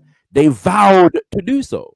They expressed their desire to continue what we had seen them doing, and there were Africans in this country who were given lordships and peerages and all kinds of accolades and jobs and titles in order to do so. And so, as a community, we are entitled to assess their claims and compare their statements at different points in history, to see at least whether they are consistent in their argumentation. all right. So let me ask the question. Sorry, and with that, 1 second. No, but I was going to ask you a question before you went on your rant and then start asking me questions. I was going to ask you a question, but you never give me a chance to ask the question. You've been asking You questions. start You've had an opportunity to. You've had an opportunity to answer the What question. was the You haven't question I answered it. asked? You What was get the me? question So I asked? I answered the first question that you asked. What was the question I asked? You're asking me for an opportunity to ask me another question now, and I'm saying to you, you can ask me. What was the question I asked earlier? And I'm saying I'm not going to repeat the question that you asked Because, earlier. I didn't ask that question earlier. I don't see what that would serve, what purpose that would serve. So we're going to You're move on the free conversation now. You're free Maybe that so. question. You're entitled to your opinion in that regard. But we are going to move on at the moment. And if you want to ask me another question, you have to wait. Yeah. Because Afrikan is here, and I'm going to bring him on. And then you can ask me your question after he has engaged. Thank you very much. Go ahead, Afrikan. Tender Mwari and great Garvey lives. I hope you can hear me clearly, bro, because my phone is a bit off today. But nah, we can hear you very, very clearly. Nice. Okay, then. Look, I've been really disheartened and disgusted, actually, by seeing the amount now, what seems to be an increasing number of African / black people born in this country, I suppose, well, actually, I saw a few who were not, actually. I did see a few of our, it seemed that, West African born brethren as well, and sister, supporting on the side of these white race riots, standing up for this thing. Sorry, Africa, clarify for me what you mean when you say you see principally African, West African. Not principally, I wouldn't say principally, but I saw a few, too many, who were caught on general. But when you say that, general people or people that are in the public eye? No, I'm talking about general people. I'm talking about ordinary people, grassroots people, the people who, for me, are that's who, those of us who believe in grassroots movement, and that's the people that we want to address our message to, not the people who almost are already captured by media and celebrity and who are doing as they would have it, doing well and so forth. Just ordinary people who seem to be now identifying with the Tommy Robinson type of message, and actively, even brazenly, or just maybe, maybe it's ignorance, but I can't believe that people can. There's people I know, I can see, who are of been in the country long enough, are of generations that they're not little children. They should know better, but yet Yeah. they're going to find themselves in front of a camera and a mic and actually, I mean, it's not bad. It's bad enough being seen in that company, but they're actually going to speak up for this. And I mean, I think in our day-to-day conversations, sometimes when we're kind of more on the Pan-Africanist and that kind of activism side, we see that we can have quite a battle with our own people sometimes and try to get them to understand some basics about where we are, what's happening. But it Right. does seem now that you've got people who are completely lost. And I do question whether, I mean, we are always, I think, in a minority endeavor. That's what I mean. Pan-Africanism is the answer, but yet it doesn't seem to be so obvious to the majority of those of our own people. My Yeah. question, sorry, it's a long run up to it, but the question is, are we at a stage now where that battle is lost for the grassroots? I mean, you know, at least in this country, you know, we've got so many mixed race, so many this and that. People have lost them. We can't recover it. And the second question, then, if we haven't lost that permanently, then how long do you estimate it might take for us to recover and get back to the levels of the 1960s, the 70s, the early 80s? First of all, yeah, okay, good question. Yeah, and I'd be lying if I said that similar questions don't cross my mind relatively regularly. Yeah. Mhm.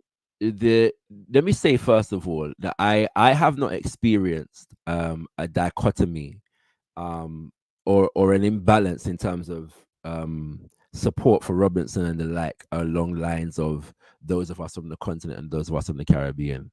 Mhm. I'm not disqualifying your experience. I'm just saying I have not experienced that. I've seen plenty of Africa, well, not plenty, but I've seen just as much Africans who are inclined to be apologists for the Robinsons of this world coming from the Caribbean as well as the continent. Yeah, I will agree that there are, as far as politically high profile, because of the fact that people like Kemi Badenoch, you know, are in the parliament, so it does look, you know, it can give that impression sometimes. But yeah, I wouldn't regard that to be representative. Yeah. And I have seen brothers and sisters from the Caribbean. I mean, put it this way: I have experienced people defending Tommy Robinson for years. Yeah. Mhm. And aligning with him on issues of quote unquote free speech, Free for speech, yeah. example. Yeah, the free speech issue. Mhm. And I have seen people in our community go as far as to go to court to stand in solidarity with him. I have Right. seen people in our community uh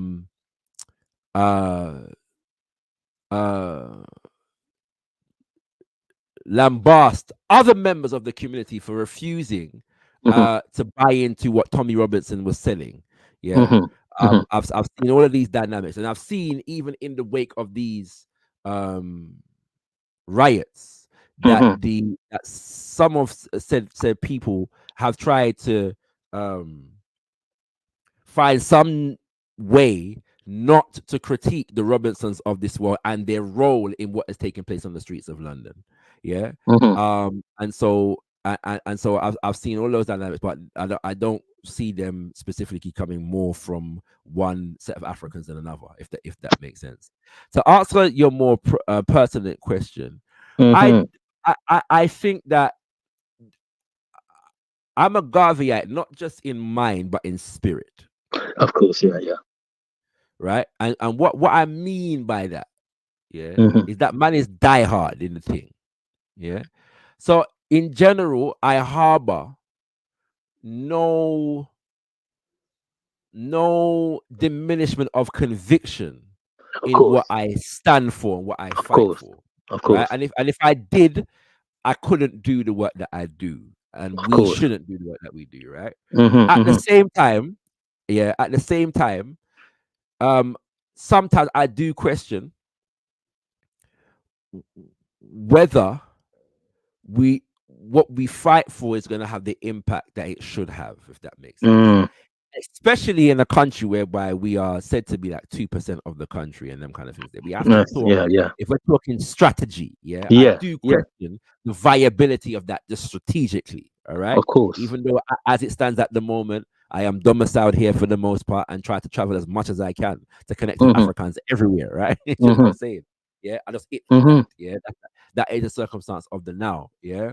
Mm-hmm. The reality is though, and I've said, and I think I had this with Elder Cecil the other day, and he, and maybe somebody else, but when we look throughout our history, sometimes movements and circumstances dictate and influence a movement to take off in a particular kind of way, and we may not be aware of the role that what we are doing now is going to play in the future. And I believe that Baba Kwame Ture said this, that Mm-hmm. we don't expect the rewards for our work in our generation. He said generations to come, will appreciate us for the work that we did today.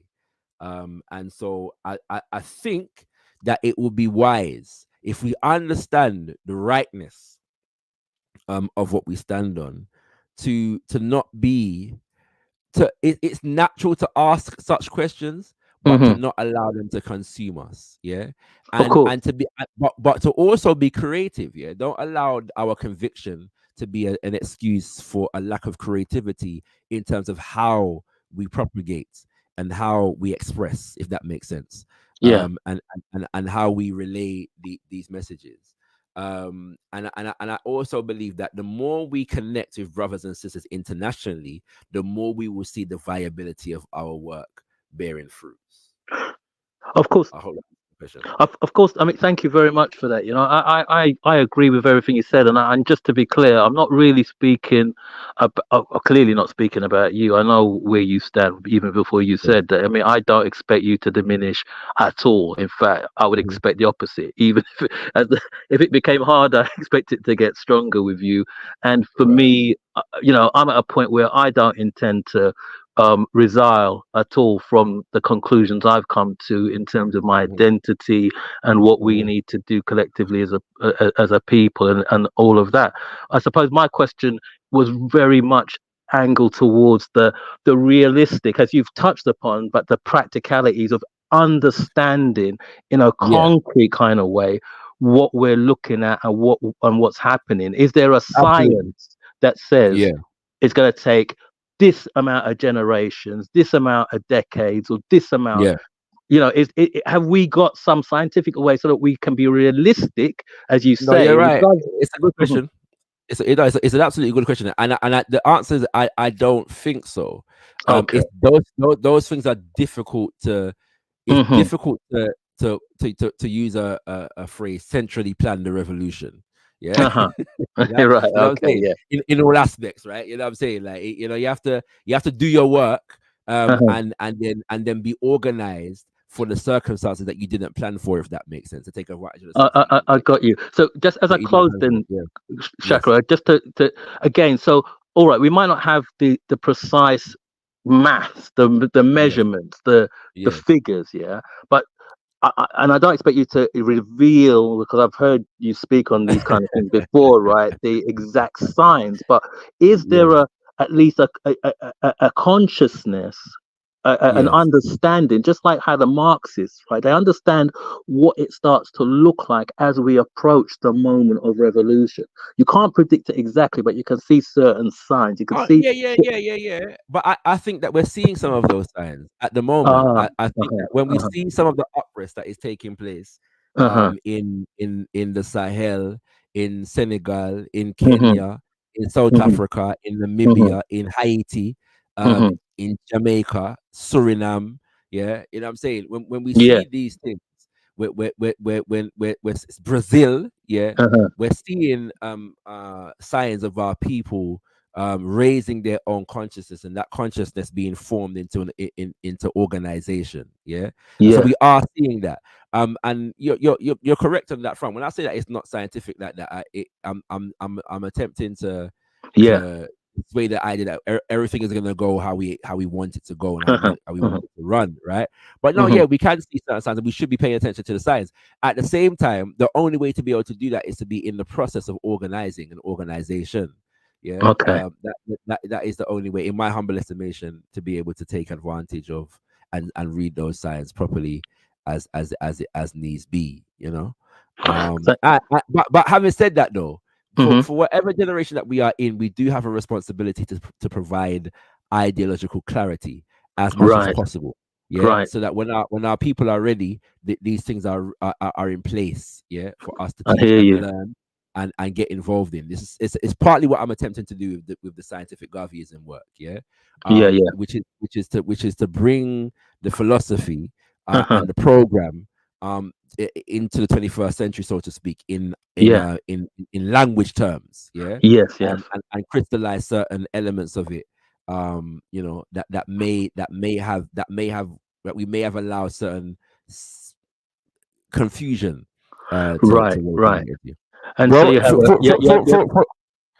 you have you're collecting that work as a accessible body, readily available ready available work for a knowledge, so that when the time comes, whoever exactly okay, in practical terms as well, not just the theoretical, although of course the theoretical and the ideology is absolutely central, you know what I mean, it's important, but that's I think that's so valuable. Give facts. I should also say, like, I need to bring in Kushti, because Kushti's here. That Elder Cecil implores us to not believe that we have time, that we exist in an existential crisis, and that we don't have a generation basically to work these things out. And I'm inclined to. I have a tug of war in the sense of that fact that I'm inclined to agree with him on the one hand, but on the other hand, I think that some of this work is long-term work. You know what I'm saying?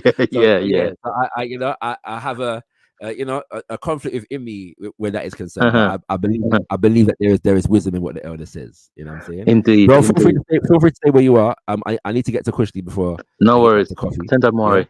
I'm working. Mosiah lives. Empress Kushti in the building. Great. Greetings, family. Greetings, sis. Greetings. Okay. I wanted to say something, but I do want to say something on what you was having the discussion on just now quickly. Is that okay? Yeah, go ahead. I think that it's a really good vital question as well to ask about having something prepared, because I think when BLM happened, I do think that was a vital time to have things set in place. And I do think that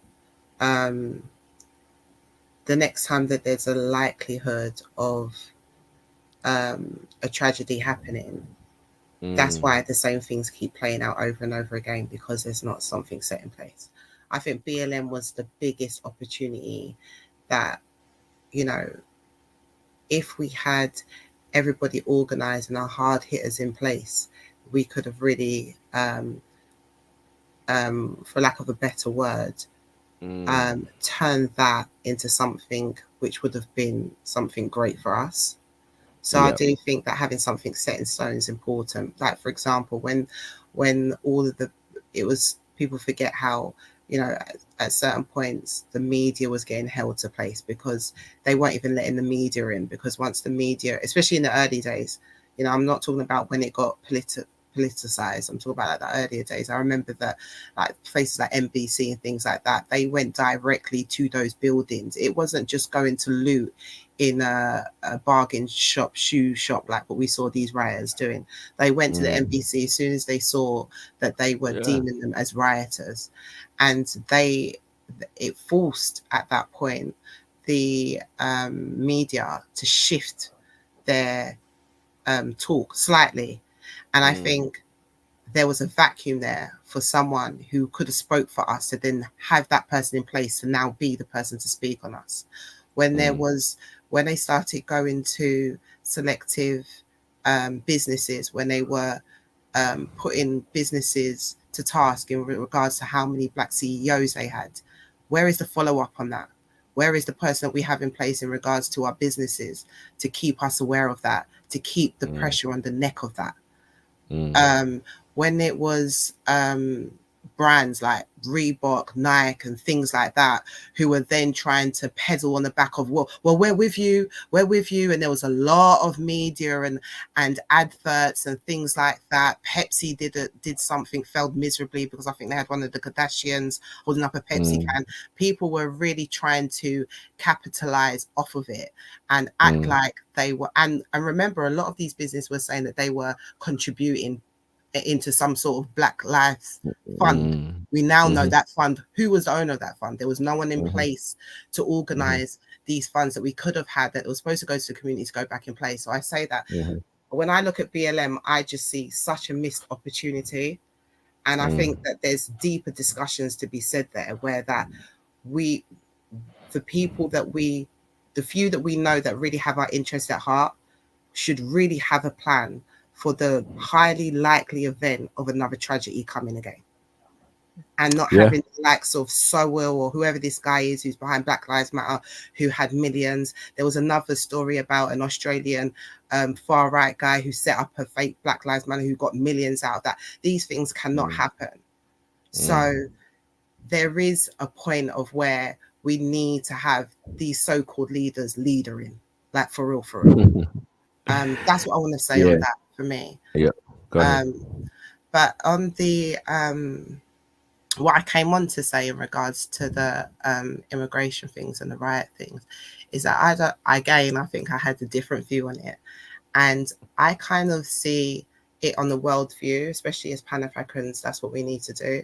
And I noticed that, like what I think one of the brothers says, that number one, there's an issue when, especially in this country, when Black people who are not too far removed are aligning with the far right.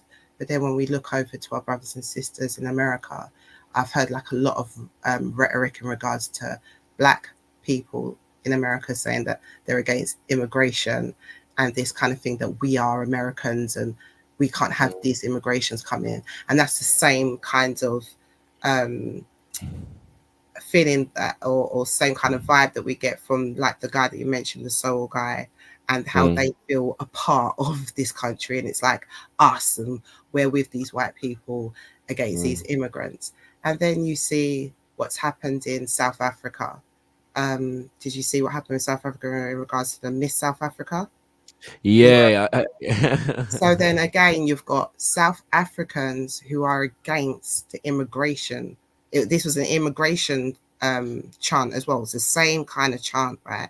So it's not just the UK thing. This prevalent anti-America thing is happening in these prominent Western Babylon countries. Like the South African one is mind-blowing, because it's one thing when I look at Black people here and I'm just like, you're literally lost. But when we're talking about South Africa, where when you look at the lineup of who they could have had as Miss South Africa, they had an Arab-looking woman, a Chinese woman, a few white women in there, and no one had a problem with any of them potentially representing Miss South Africa. This is an African people, but they had an issue with this lady because one of her parents were Nigerian.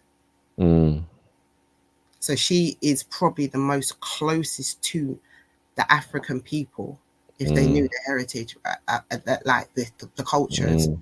Yet they had the biggest promise with her because she was Nigerian, yet they would be fine for a white woman or an Asian woman to represent them as Miss South Africa.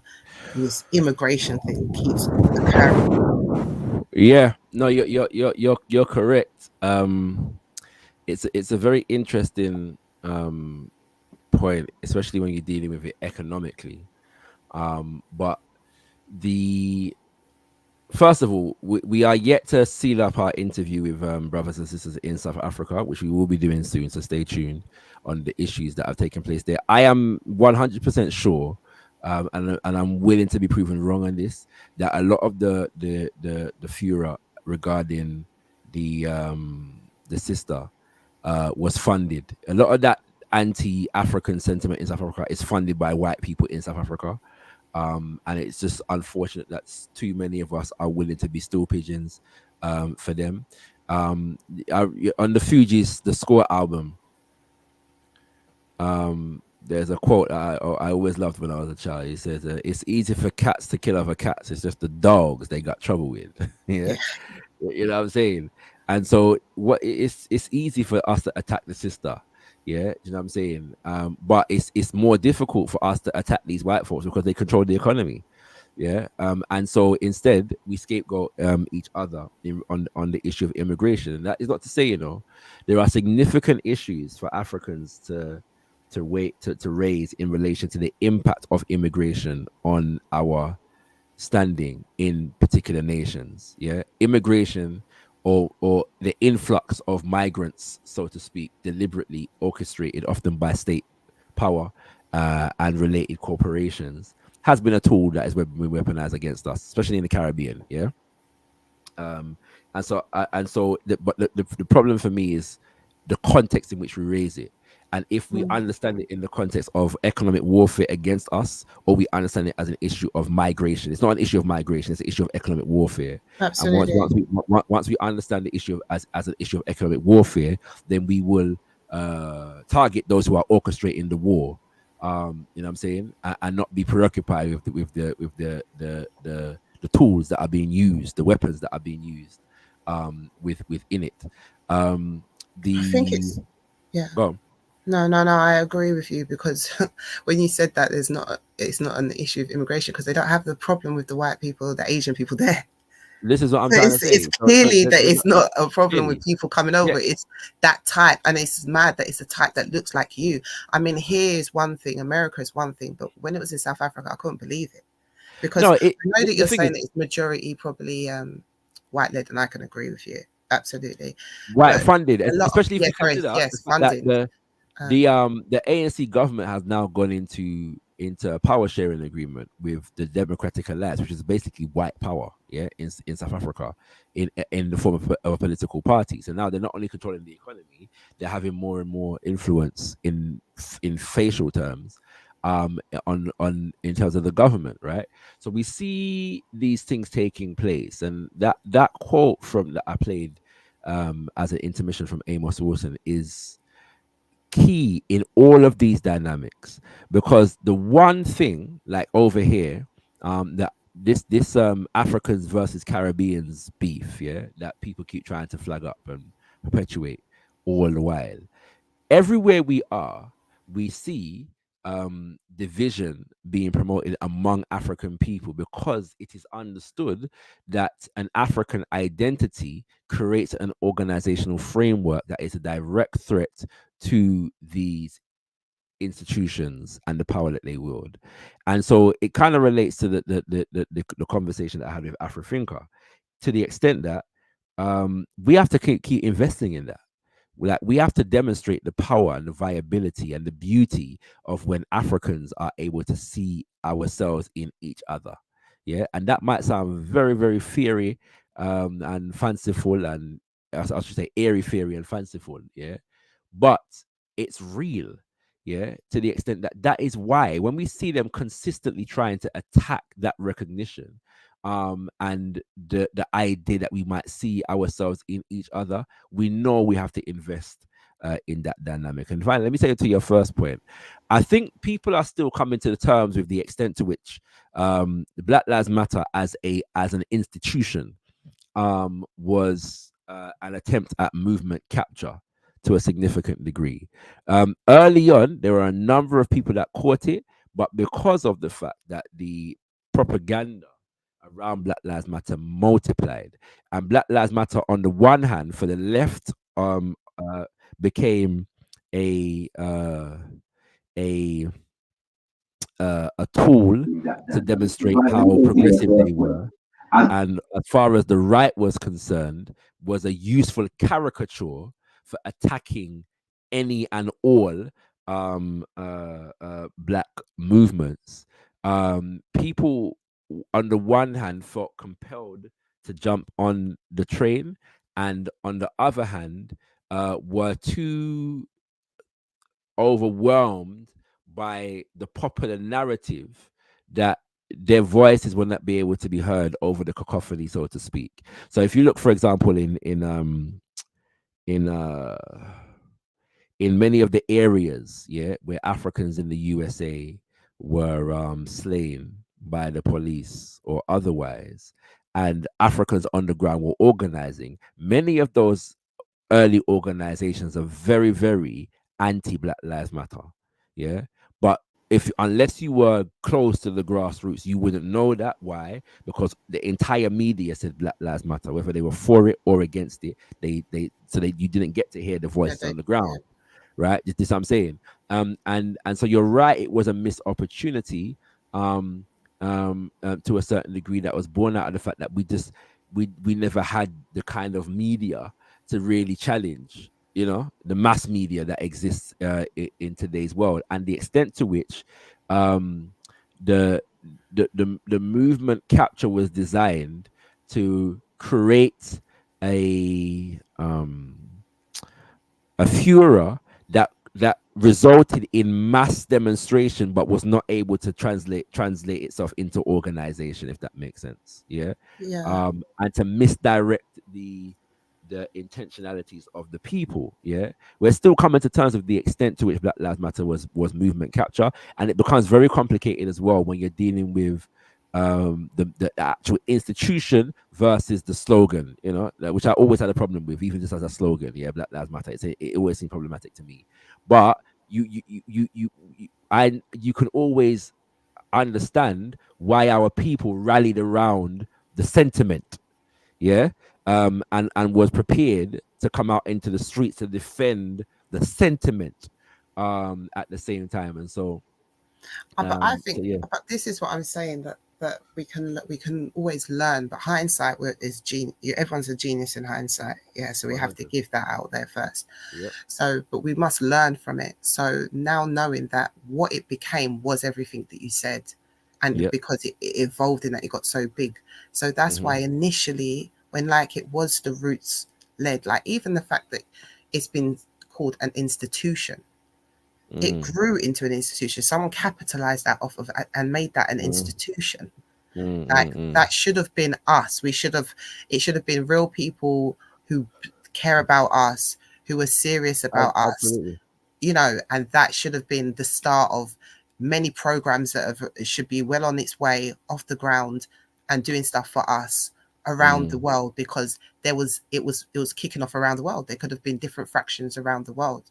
So I think that's why it's so important for us. That's why I said, for the next inevitable tragedy that will happen to us, that it is known that from the start you are the face.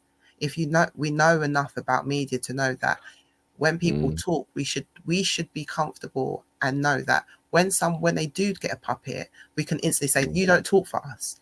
And that's what I was saying about the roots. When it initially started, it was people who were fed up but not stupid, because the way that they were maneuvering was different. It wasn't, like I said, this going to, there was parts of the protests and things like that, but nothing like stupid as what we've seen with these people here. There was different aspects where people were really trained to look at core institutions and things that capitalize off of us, and I think that at that time, if we had a puppet who had come in front of the camera and said, this is what we want, and I speak for the black people were like, no, you don't talk to us for this. This is who we choose. Because we have someone, because we can trust in that person, because that person turns up from the beginning, that person was there from the beginning, and not 1,000 different faces, what it became till it became an institution. That was a faceless organization. It was started by women at the first front, and it was those women that you could have possibly have followed and would have been the voice and the answer to that. Now replace those women with key people who were talking at that time. Those are the people you're going to listen to, no matter what the media says, no matter whatever.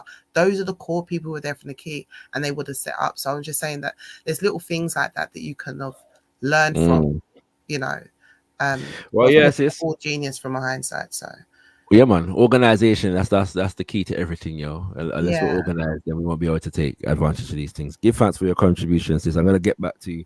Big up Oluwase, by the way. Oluwase is a serious artist. And I bigged him up last week. I'm not even sure if he was here last week when I was dealing with the Buju show, but D1 Beats was in the building, and Oluwase has a a freestyle, Messiah freestyle out with D1 Beats here. So you can check that out on all your digital streaming platforms, DSPs. But yeah, support Oluwase, serious artist in our global African community. Right, Coffee, it's your time to ask me this burning question that you had to ask. Go ahead.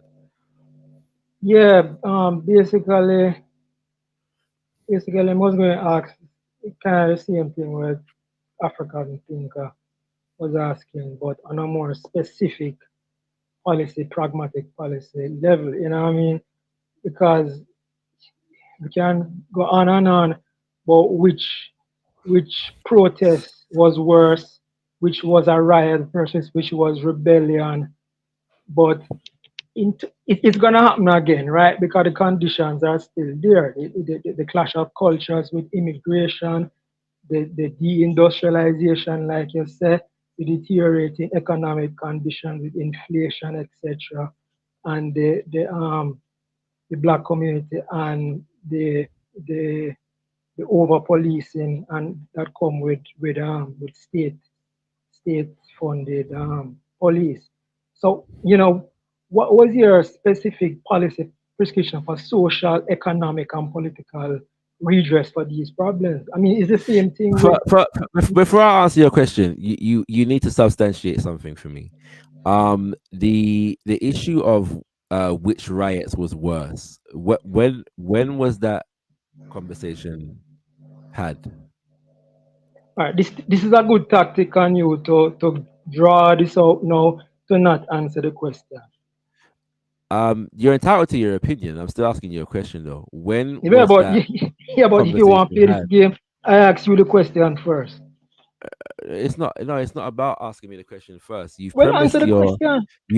you premised your question on an analysis of the conversation that you've had so far. So I'm asking you a question, and I said before I answer your question, I will answer your question. I tend to against my better judgment sometimes and the advice that people seem to give me. But the question is when was that conversation Scientific Garveysm.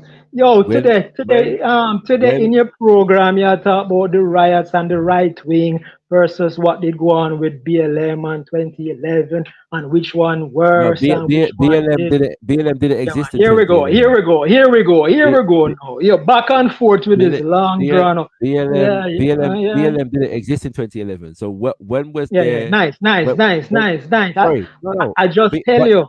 Coffee. I just answer the question. Coffee. You have to be honest. Yeah. When did that conversation take place? Because what you've just described is not what happened. So what do you understand? Based on your program. What do you understand? Sorry. What do you understand to have been the analysis when one was stating exactly what took place in these riots in 2024 versus what happened in 2011? What was being said? You were trying to argue that one was worse than the other, or one didn't have a justification. That's actually not what was being argued. So what exactly was being argued, Coffee? What was what? That's actually not what was being argued. So I'm asking you, what was actually being argued? If you were listening, what was being argued? You're asking me questions now to avoid and not answering your question. You're entitled to your opinion. I'm asking you to characterize the conversation honestly. So what was the point that was being made? I just tell you, your program today was to argue. First and foremost, because he's not going to answer the question. The issue at the time, was looking at the fact that acts that were committed in the riots this year, and to characterize it as a debate around which was worse, is false, which is the fact that the riots this year placed people directly in harm. When you burn down a building with people in it, that is an act of attempted murder. When you're dragging people out of their cars, and that's worse than protest, right? Right, you know what I'm saying? That's worse than protesting, right? That is at the very least grievous bodily harm. Right. The point that was being made was Right. that in spite of the fact when you're throwing bricks through people's windows, Oh yes, God. that is a desecration, not of just a business, but somebody's home, their quote unquote personal property. Yes. Right. Okay. Right. So when we have a situation in which that doesn't take place in Right. one situation, but does take place in another, yet Right. the One is worse. argument for one, Right. One is yet, worse. yet Good. the argument Answer my question now. yet the argument and the justification put forward by elements of the establishment is the fact that on the one hand it's an issue of parents, lack of fathers, and a degenerate culture, and on the other suddenly you can recognize issues to do with the establishment and deprivation among the communities. That was the analysis, to look at how these two different circumstances were being characterized in the media. That was the point. Yeah. So let's be clear about what the point was. Okay. And I recognize that, attempting to provide, your politics require you to have to provide cover for the British state, the American state, and its Yes. related Yes. Yes. institutions. Yes. Answer my But question. dishonesty would not be, tolerated in that regard. The issue that we have, as far as African people is concerned, is an issue of nationhood and power ultimately. And so what we have to address as African people is not so much what we have to address as African people is the organization among ourselves to be able to act in our own interest and have, to whatever extent it's needed, the machinery of establishment act according to the dictates of our power. That is the ultimate issue that we have as a people. So it's an issue for us of agency. Yeah, that's what we have to address as African people. The issue of agency, in the sense of who are we, what are our interests, and what organizational institutions do we need to develop in order to meet those interests. That is the issue that we have to answer as African people. And we can only look at our relationship to, ultimately, in my humble estimation, our relationship to different state factors outside of ourselves properly and effectively within that context. Rotted, my youth. I want to answer that. I mean, it's the answer I've Yeah, given but I you. never asked the question. It's the same thing I noticed with Cecil and the Marxism. You realize that throughout the whole thing, him never, just like Well, we're you, not. What you had an him never opportunity. defined. Sorry. Pause there, please. If you want to discuss anything with Elder Cecil, you can come when Elder Cecil is on and speak to him about that. I couldn't call in. Hold on. I couldn't call in. But yeah, I couldn't call in at that time. Indeed. And Indeed, I mean, but it's you could just, comment in the chat profusely. Yeah. So what? But I Right, couldn't call in at that time. Right. No, What's wrong with that? all right. Respect you. You know what I'm saying? Yeah. So yeah, that is the point. So yeah, so no, we're not so much. I'm simply saying that as a people, I would want us to be focused on understanding ourselves as a people, and from that perspective, identifying our own interests. Yeah, which would translate into what specific economic, social, and immigration policies? The economic and social policies that it would result in are those that are institution building among African people in our own interest. What does that mean in the context of the UK politics? It means that in the context of the UK politics, that we are organized and recognize ourselves as a nation within a nation, and organize ourselves socially and economically in that context. That's what it would mean. Yeah. And for example, to give a Garvey example on this, the UNACL organized within its different domiciles where African people resided, were charged with the responsibility of developing what is called Negro political unions. Yeah. So representative bodies that were designed to advocate on whatever behalf of whatever the interests of African people were at a particular moment in time. Yeah. Within those countries. Yeah. So for example, if there is an issue of police brutality, we want to be able to have a significant role in the policing of our own communities. Yeah. Okay, good. What that look like?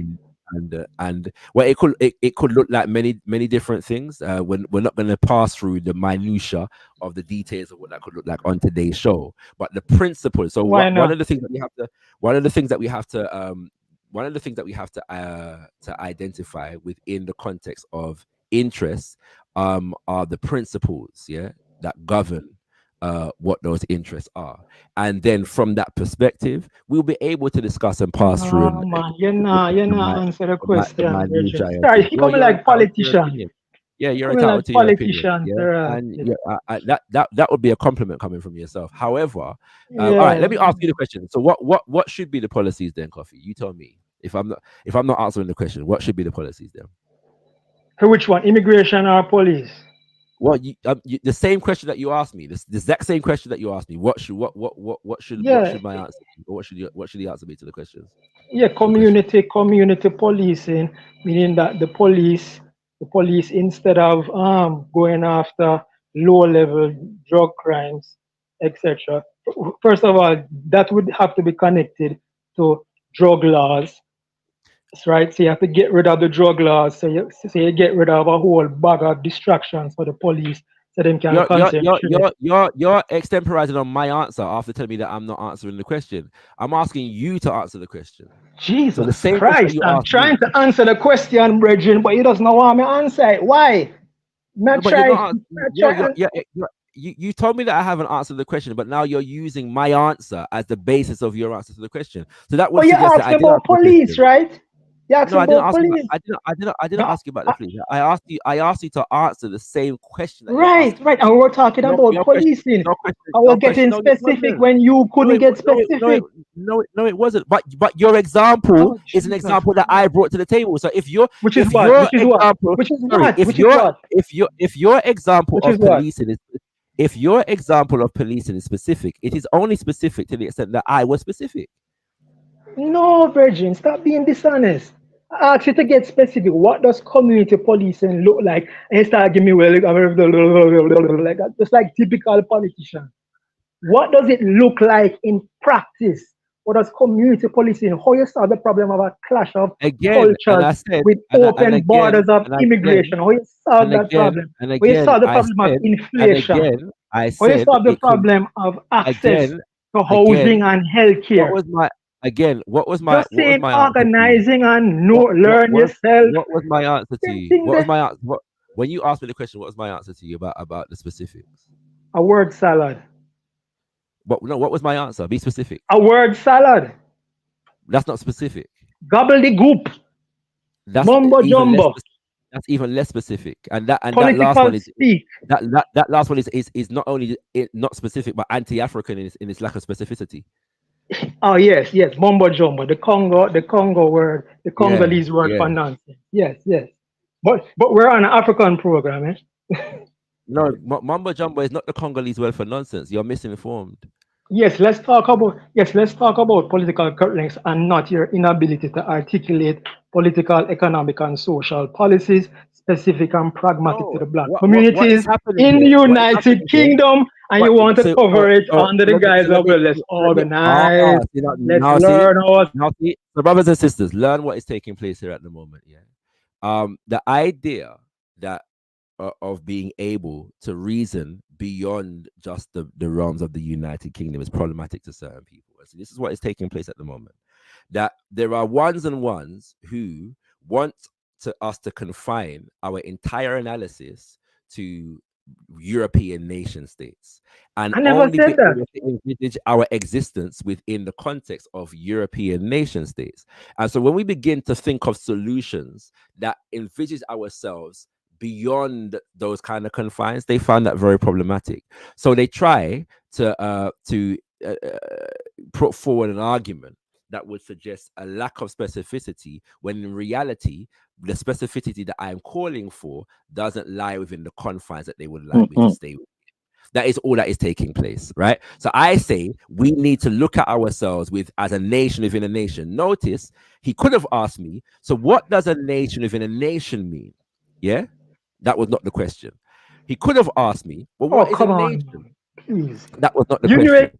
The question is the question is about policing. Why? Because policing keeps us supposedly, as far as it's concerned, within the confines of the nation state of the United Kingdom of Great Britain. And I am saying social and economic. If we look at a nation within a nation is a socio-economic reality for those who are not aware. Okay, so and you still can't answer the question. The point is that the idea of being specific with the policy is designed to divert and negate a focus on the broader principles that we stand for. Yeah, no people, put it this way, specific policies within any nation state are designed to meet the desires of specific principles upon which the nation state is built.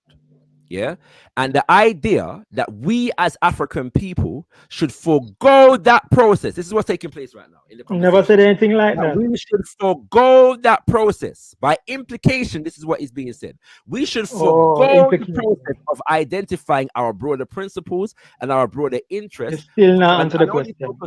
But the minutiae of it would me helping you. Still can't answer the question. Particular policies, yeah, within a specific framework. I am saying that as a people, we exist in a context in which power is wielded against African people. So therefore, as Papa Garvey said, the African needs to concern himself with getting power of every kind. Listen to the lack of specificity in Garvey's words. Power in economics, power in industry, power in higher government, power in science. That kind of power that the world will see, and if they will not see, they will feel. Yes, I am saying this absolutely 100% clearly. And from that perspective, if we are concerned with accruing the kind of power that we need, we will be able to work out the minutiae and the specificity of what that will look like, because it can look like many things within that context. Yeah, this is how people who are concerned with nation building think. Yes. So yeah, I could give you a specific idea of community policing and by the way, the community control of police or community policing not only could look like many things, but could look like many things at different stages of its development. Yeah, right. So on the one hand, yeah, to get even more specific with the thing, it might begin with community patrols of the existing police in the community.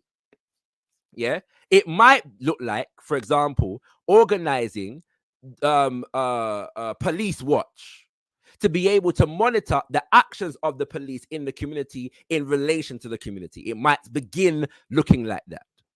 Yeah, then it might look like creating a community fund to be able to employ 10, 20, 30 people that can patrol the community at different points in different stages. We're going to create this fund, right? It might look like developing and training young people in the community to be able to engage in conflict resolution among different groups, yeah, that are warring in the community. Yes, it might look like that. It might look like actually, it may look like commandeering the funds that are currently being given to the Metropolitan Police Department and redirecting that, demanding that those funds are redirected to a community institution based upon the idea that it is our tax money. The government going to fund it. That pays for our police. Government going to fund your liberation. well, actually, no, that's not the government funding liberation. These things are already happening, Shakara. That's my point. That is the community. That is the community organizing itself to accrue funds that it gives to the government back into the community. So why not just tax cut? The government's money, it's our money. That money comes from our if you want and this is the game that is played. Yeah. So now again. No, you don't want a conversation. You don't want that. We get down that road, right? But and so we're not able to have the conversation about, you know what, power, yeah, nationhood, right? This is what I'm saying. So we have to understand these games, brothers and sisters. We have to understand the games that are being played here. We just have to understand what they are. Yeah, we don't have to get vexed about them. It just is what it is. All right. And so when it comes, when you have that kind of one second, right? Because the goalposts can get moved, yeah. So on the one hand, they will say that the government doesn't give you anything. The government doesn't earn money because the money is earned given to them by the taxpayers who earn it from the private sector or whatever. But then when you say, well, actually, as a community, let us recuperate some of what we give to the government. That's the government going to fund the program, yeah. And again, that is a policy for a specific context. So a specific context of Africans living in the UK. But if we're speaking about ourselves as a nation, then we would understand that our power base goes beyond the borders of this particular nation state. Yes. Yeah. And that is the conversation that people don't want to have. That's the one, though. Right. Why, though? The reason why is because they are allegiant to white power. There you go. Yeah. That when people are allegiant to white power, they want you to keep your argumentation confined. They want you to keep not even just your argumentation, but your imagination. Your imagination, your identity, everything confined to the confines of white power. Yeah. So no, when we are definitely going to resist that kind of attempted commandeering of the conversation. Shaka, can I just jump in very, very briefly? Go ahead. Just in support. Go ahead. Right. So my family home, right, where I grew up and everything, is in South Tottenham, which borders Stamford Hill, where all the Hasidic Jews in them, right, where they are. And the very thing you're talking about, I can see that that's what they do. They have ambulances with all Hebrew on the side of it, mark up as ambulances. They have police, their own private police, essentially, right, called showroom. And on the side of the cars that they have marked up like police cars, they have in partnership with the Metropolitan Police. So it's clear that there's an element of funding that is like almost like a remittance of what they have paid into the system that they get specifically directed for their own police and for their own protection, for their own services of ambulances. Plus, obviously, they augment that with their own private organized funds and stuff like that. This is what you're talking about. Is not no kind of just pure imagination or fantasy. This has been actually happening. It's leverage. They do it. People do this. But the interesting thing about the example that you're giving, those people are organized as a nation within a nation. That is why they're able to do that. And their political and economic purview is not confined to the United Kingdom of Great Britain. Not confined. Right. And you will notice that I gave various different examples of what it could look like. So before I even said that point, I said we could create a community fund. It could go beyond a community fund. It could be a cooperative credit union. Yeah. Right. Just I'm saying that is designed to fund community projects, and that could be one of the community projects that it funds, for example. Yeah. And this is so that was also. I said it could look like that, or it could look like commanding the resources. Because look, we have people called police who are operating in our neighborhoods who are paid a certain way, and they're given resources and so on and so forth. And so we're saying, all right, we could say, well, actually, instead of giving it to those people, we have organized our own institution, send those resources over Yasser, and rejecting the actual organizational agency of African people to speak about government funding is one of the tactics as well. Yeah, because they don't do this in any other circumstance. The government funds all kinds of different things in a society that don't receive those kinds of challenges, right? There, so it's the same argument. It's the same argument. It's the same tactic as the fatherhood and the parenting. It's designed as a right to shame and all of these things, if that makes sense, and to ridicule rather than to address. So yeah, exactly. And it's and the thing about it, tying back to my original, two-part question, Shakra, is that this actually is so crucial. It's so important. It's one of the most fundamental things, is that our people must see themselves, history, current existence, everything, as outside of the confines of Britain. I liked your short that I saw the other day, where you're talking about I am not British. This sentiment, this mentality is so important, that we must center ourselves on where our power base is naturally going to reside, which is on the motherland. It cannot reside here. We're 2% here. But we can have power and we can have leverage here, just as you're going to see what happens with the Chinese. You're going to see.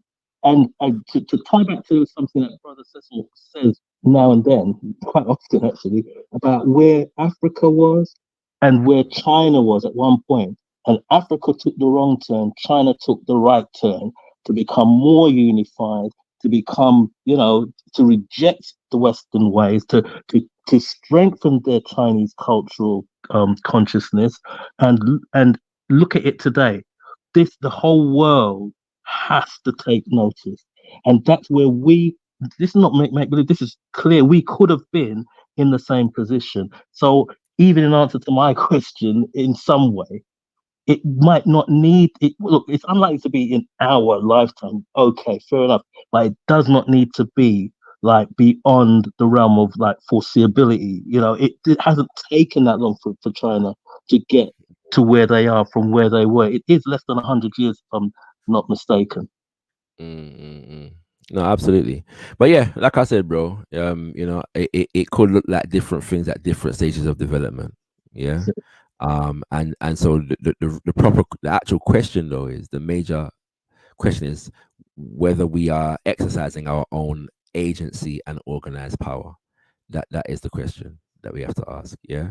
Kushti, you have a last word on any of this before I wrap up the show?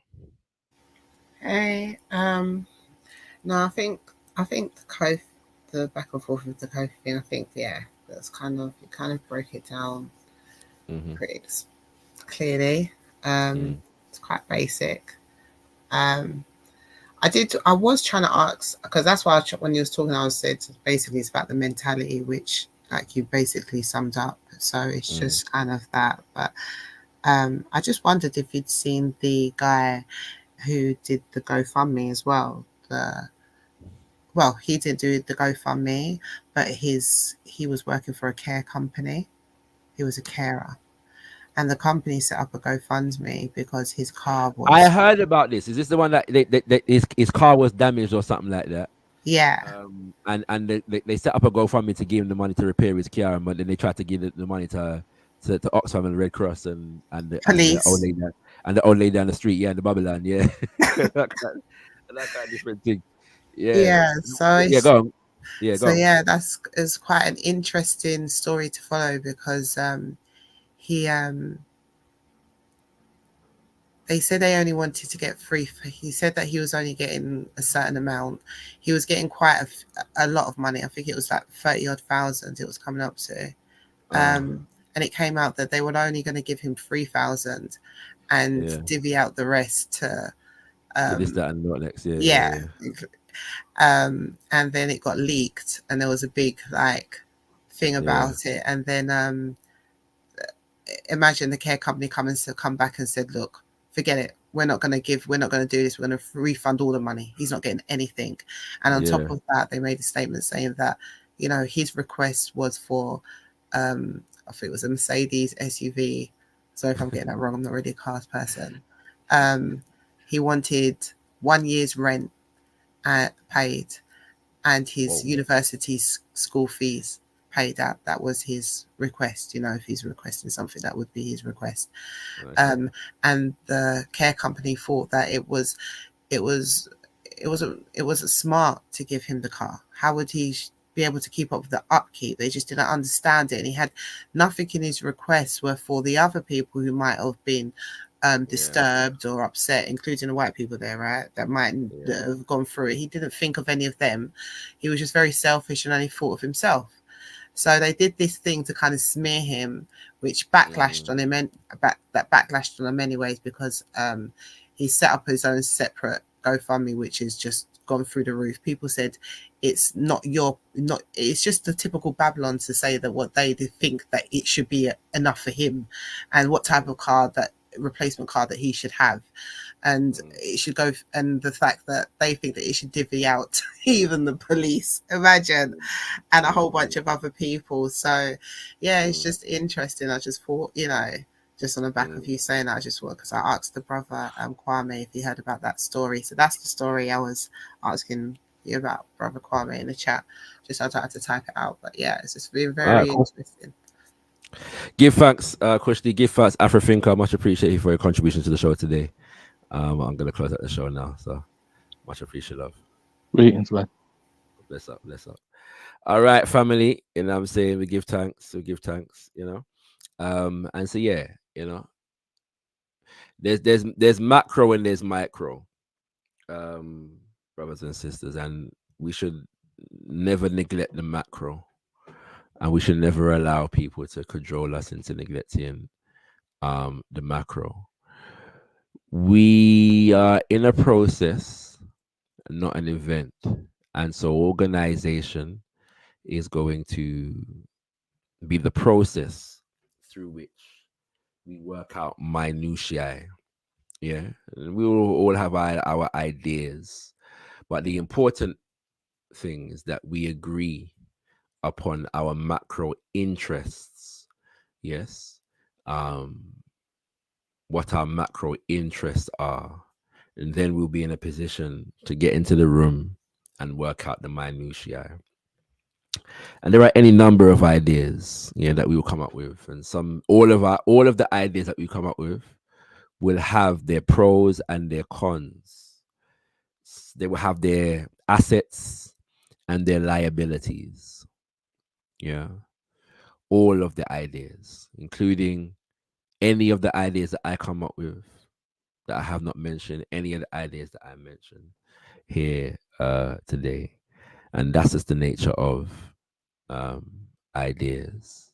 Yeah. But as African people, we have to be concerned with power, and power based upon a national interest. We're in the month of Messiah. Yeah, we're in the month of Messiah. And so we make no apology for asserting African nationhood. And to the extent that African people are not organized towards achieving African nationhood, we make no apology for propagating the idea and the ideal and its functionality as a concept that we need to understand and work towards. A concept and an idea that should form the basis of our socio-economic cohesion. Yeah. And within that context, brothers and sisters,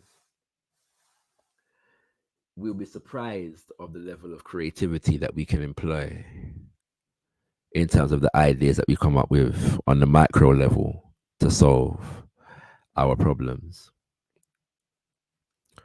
Yeah. I feel like I've missed some comments in the chat, so I'm just going to double check if that's the case. And correct that before I close the show. Let me see.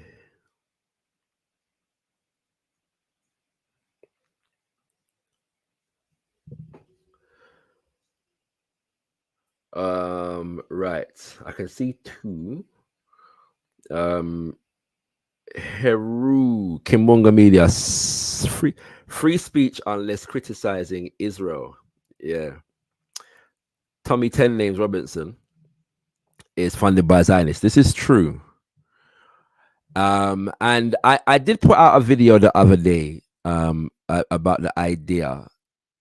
Some people are putting out there that Tommy Robinson is not part of the establishment, and that's why the establishment fear him. It's absolute nonsense. Tommy Robinson is establishment. Yeah, totally establishment.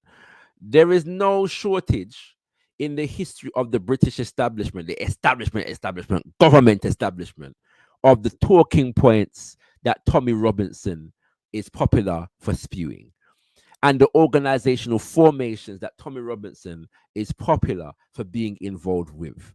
Yeah, these are establishment talking points, establishment forms of organization, establishment concerns completely. And as Heru rightly identifies, establishment money. Yes, not just Zionists, but all manner of think tanks, and some of them are not even in the UK. Yeah, and what I mean is, obviously you can have Zionists in the UK and Zionists in a foreign, but some of the ones in a foreign are not even Zionists. Yeah, big American billionaires are giving Tommy money. Yeah, and other think tanks. Look at where he has got funding for his legal fees from on occasions. Yeah, so yeah, you know what I'm saying? We have to deal with these things. All right, we have to deal with these things. Or should I just say we have to know these things? We have to know the lay of the land. Brother Malcolm, Kwame Abuaja says, Brother Malcolm warned us about the wolf and the fox. Both have the same agenda to boost up their divide and rule power structure. Yep. And you know, it's funny. I've seen a lot of people, Trumpists, online recently, attempting to use Malcolm X's words about the fox to criticize the white liberal. And the white liberal should be criticized and condemned and rejected. But they seem to forget that the other side of the analogy was the wolf. Yeah. So now they come to you, bring you the fox side of the analysis for the sake of trying to encourage you to jump into bed with the wolf. Don't vote blue no matter who. Jump into bed with the red.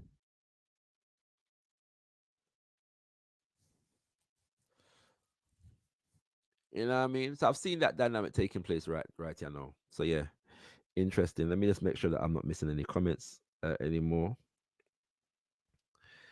Any more comments may I miss? Let me say no. There's one more. Harry says one of the rioters raised 3,000 from a GoFundMe. Rotted. For what? I didn't know that. I'd be interested to know for what. I tend not to cut people off, brothers and sisters, you know, unless they're profusely interrupting. And then they will be muted at the very least after a few warnings, and then they might be removed from the panel. But, you know, we tend to give people a speak, you know what I'm saying? So we give thanks. But yeah, I would be interested to know what this 3,000 was raised for, but I guess we'll get to that another day.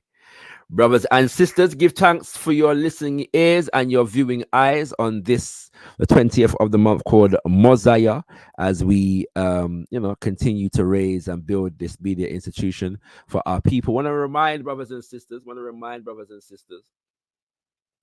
that this coming near day, we have Sankofa Speaks. I'm going to show you the flyer for the first Sankofa Speaks, because at the moment, yeah. But this was our first Sankofa Speaks interview with Queen Mother and Zinga Asata, as hosted by Sister Nahanda Sankofa.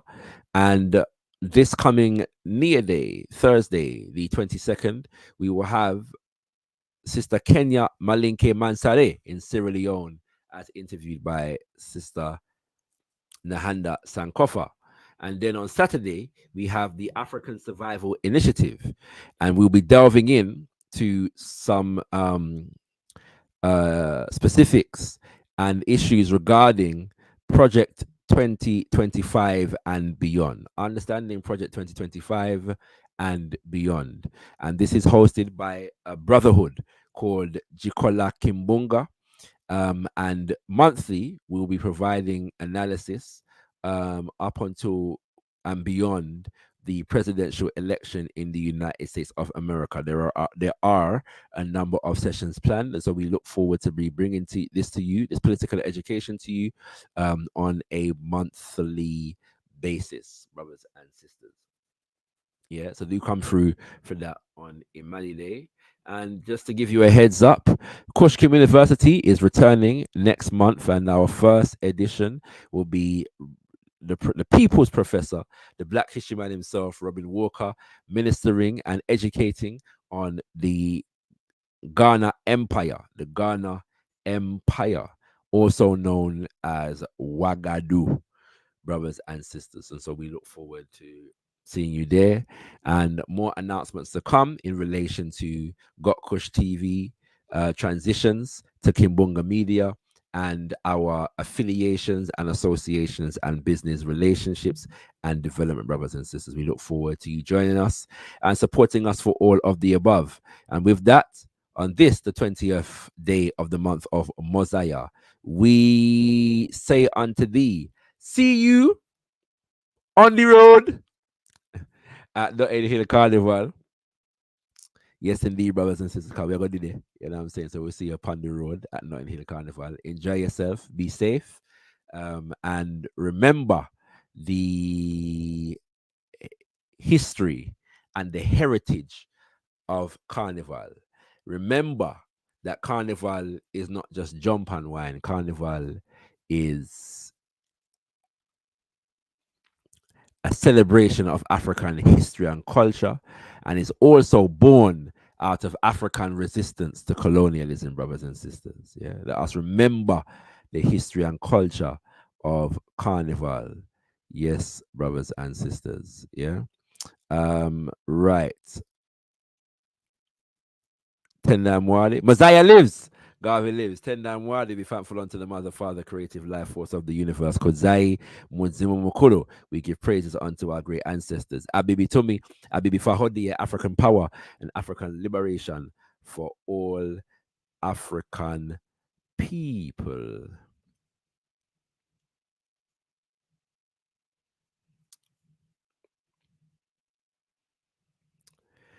Ashe.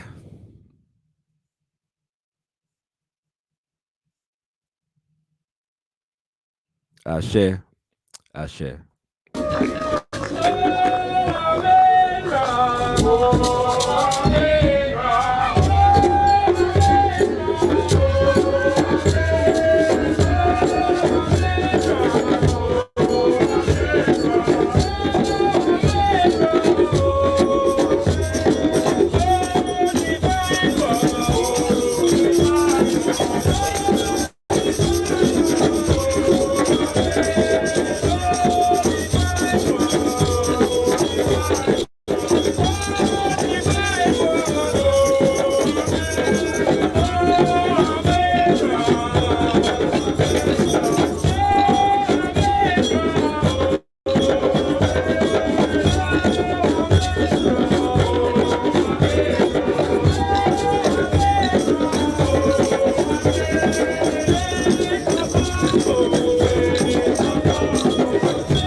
people,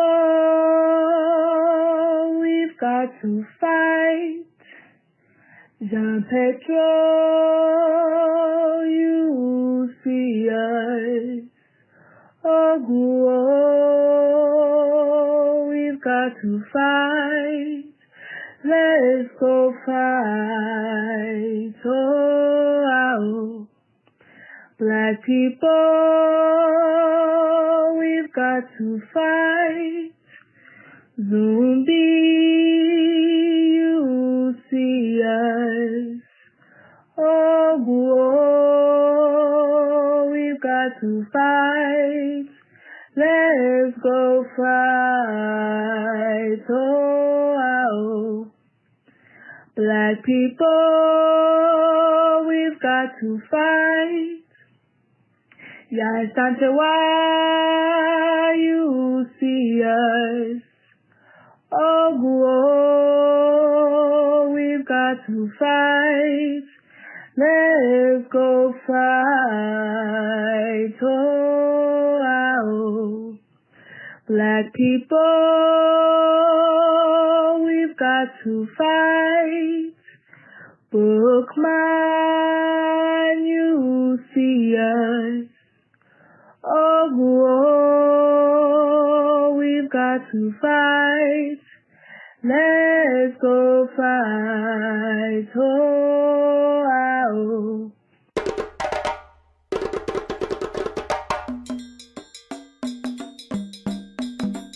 we have to have the courage to construct our own reality. And that's what Garvey was talking about. Because he said he looked around, he didn't see what he thought should be there, and so what did he do? He didn't get depressed about it. He didn't get defeated about it. He said, I'm going to build the government that we need to have. Ooh, where do you get that kind of boldness from?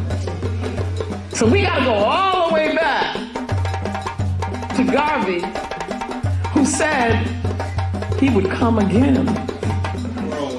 He said he would be here with us, no matter how long it took. And I'm telling you that the way he comes back is in our work. Not honoring him in words, pomp, and all of that stuff, but honoring him through doing what he did. How many of us have the courage to do that? The man took on the world for us and in our name. And then we come to Sodai. And in this presentation of the paradigm, I'm going to make this like what it is we want to reach. So Sodai is translated clear word in Dogana language. And I use it to mean that here we gain understanding. This is sight with understanding. And it is seeing beyond what just we think we see with this physical thing. It's seeing beyond that. And so we gain vision, because that's what vision is. With vision, you've got to be able to use the imagination informed by the African spirit. And Brother Amos, who I work very closely with, was a good friend of mine. He taught me, and he would talk about imagination. Image a nation. Do you see? But that's got to be part of vision. To be a visionary, you got to see beyond this box here. You got to see beyond the ma'afa. You got to see what is it that our people rightfully should have, and that's what Garvey did. Garvey had a vision.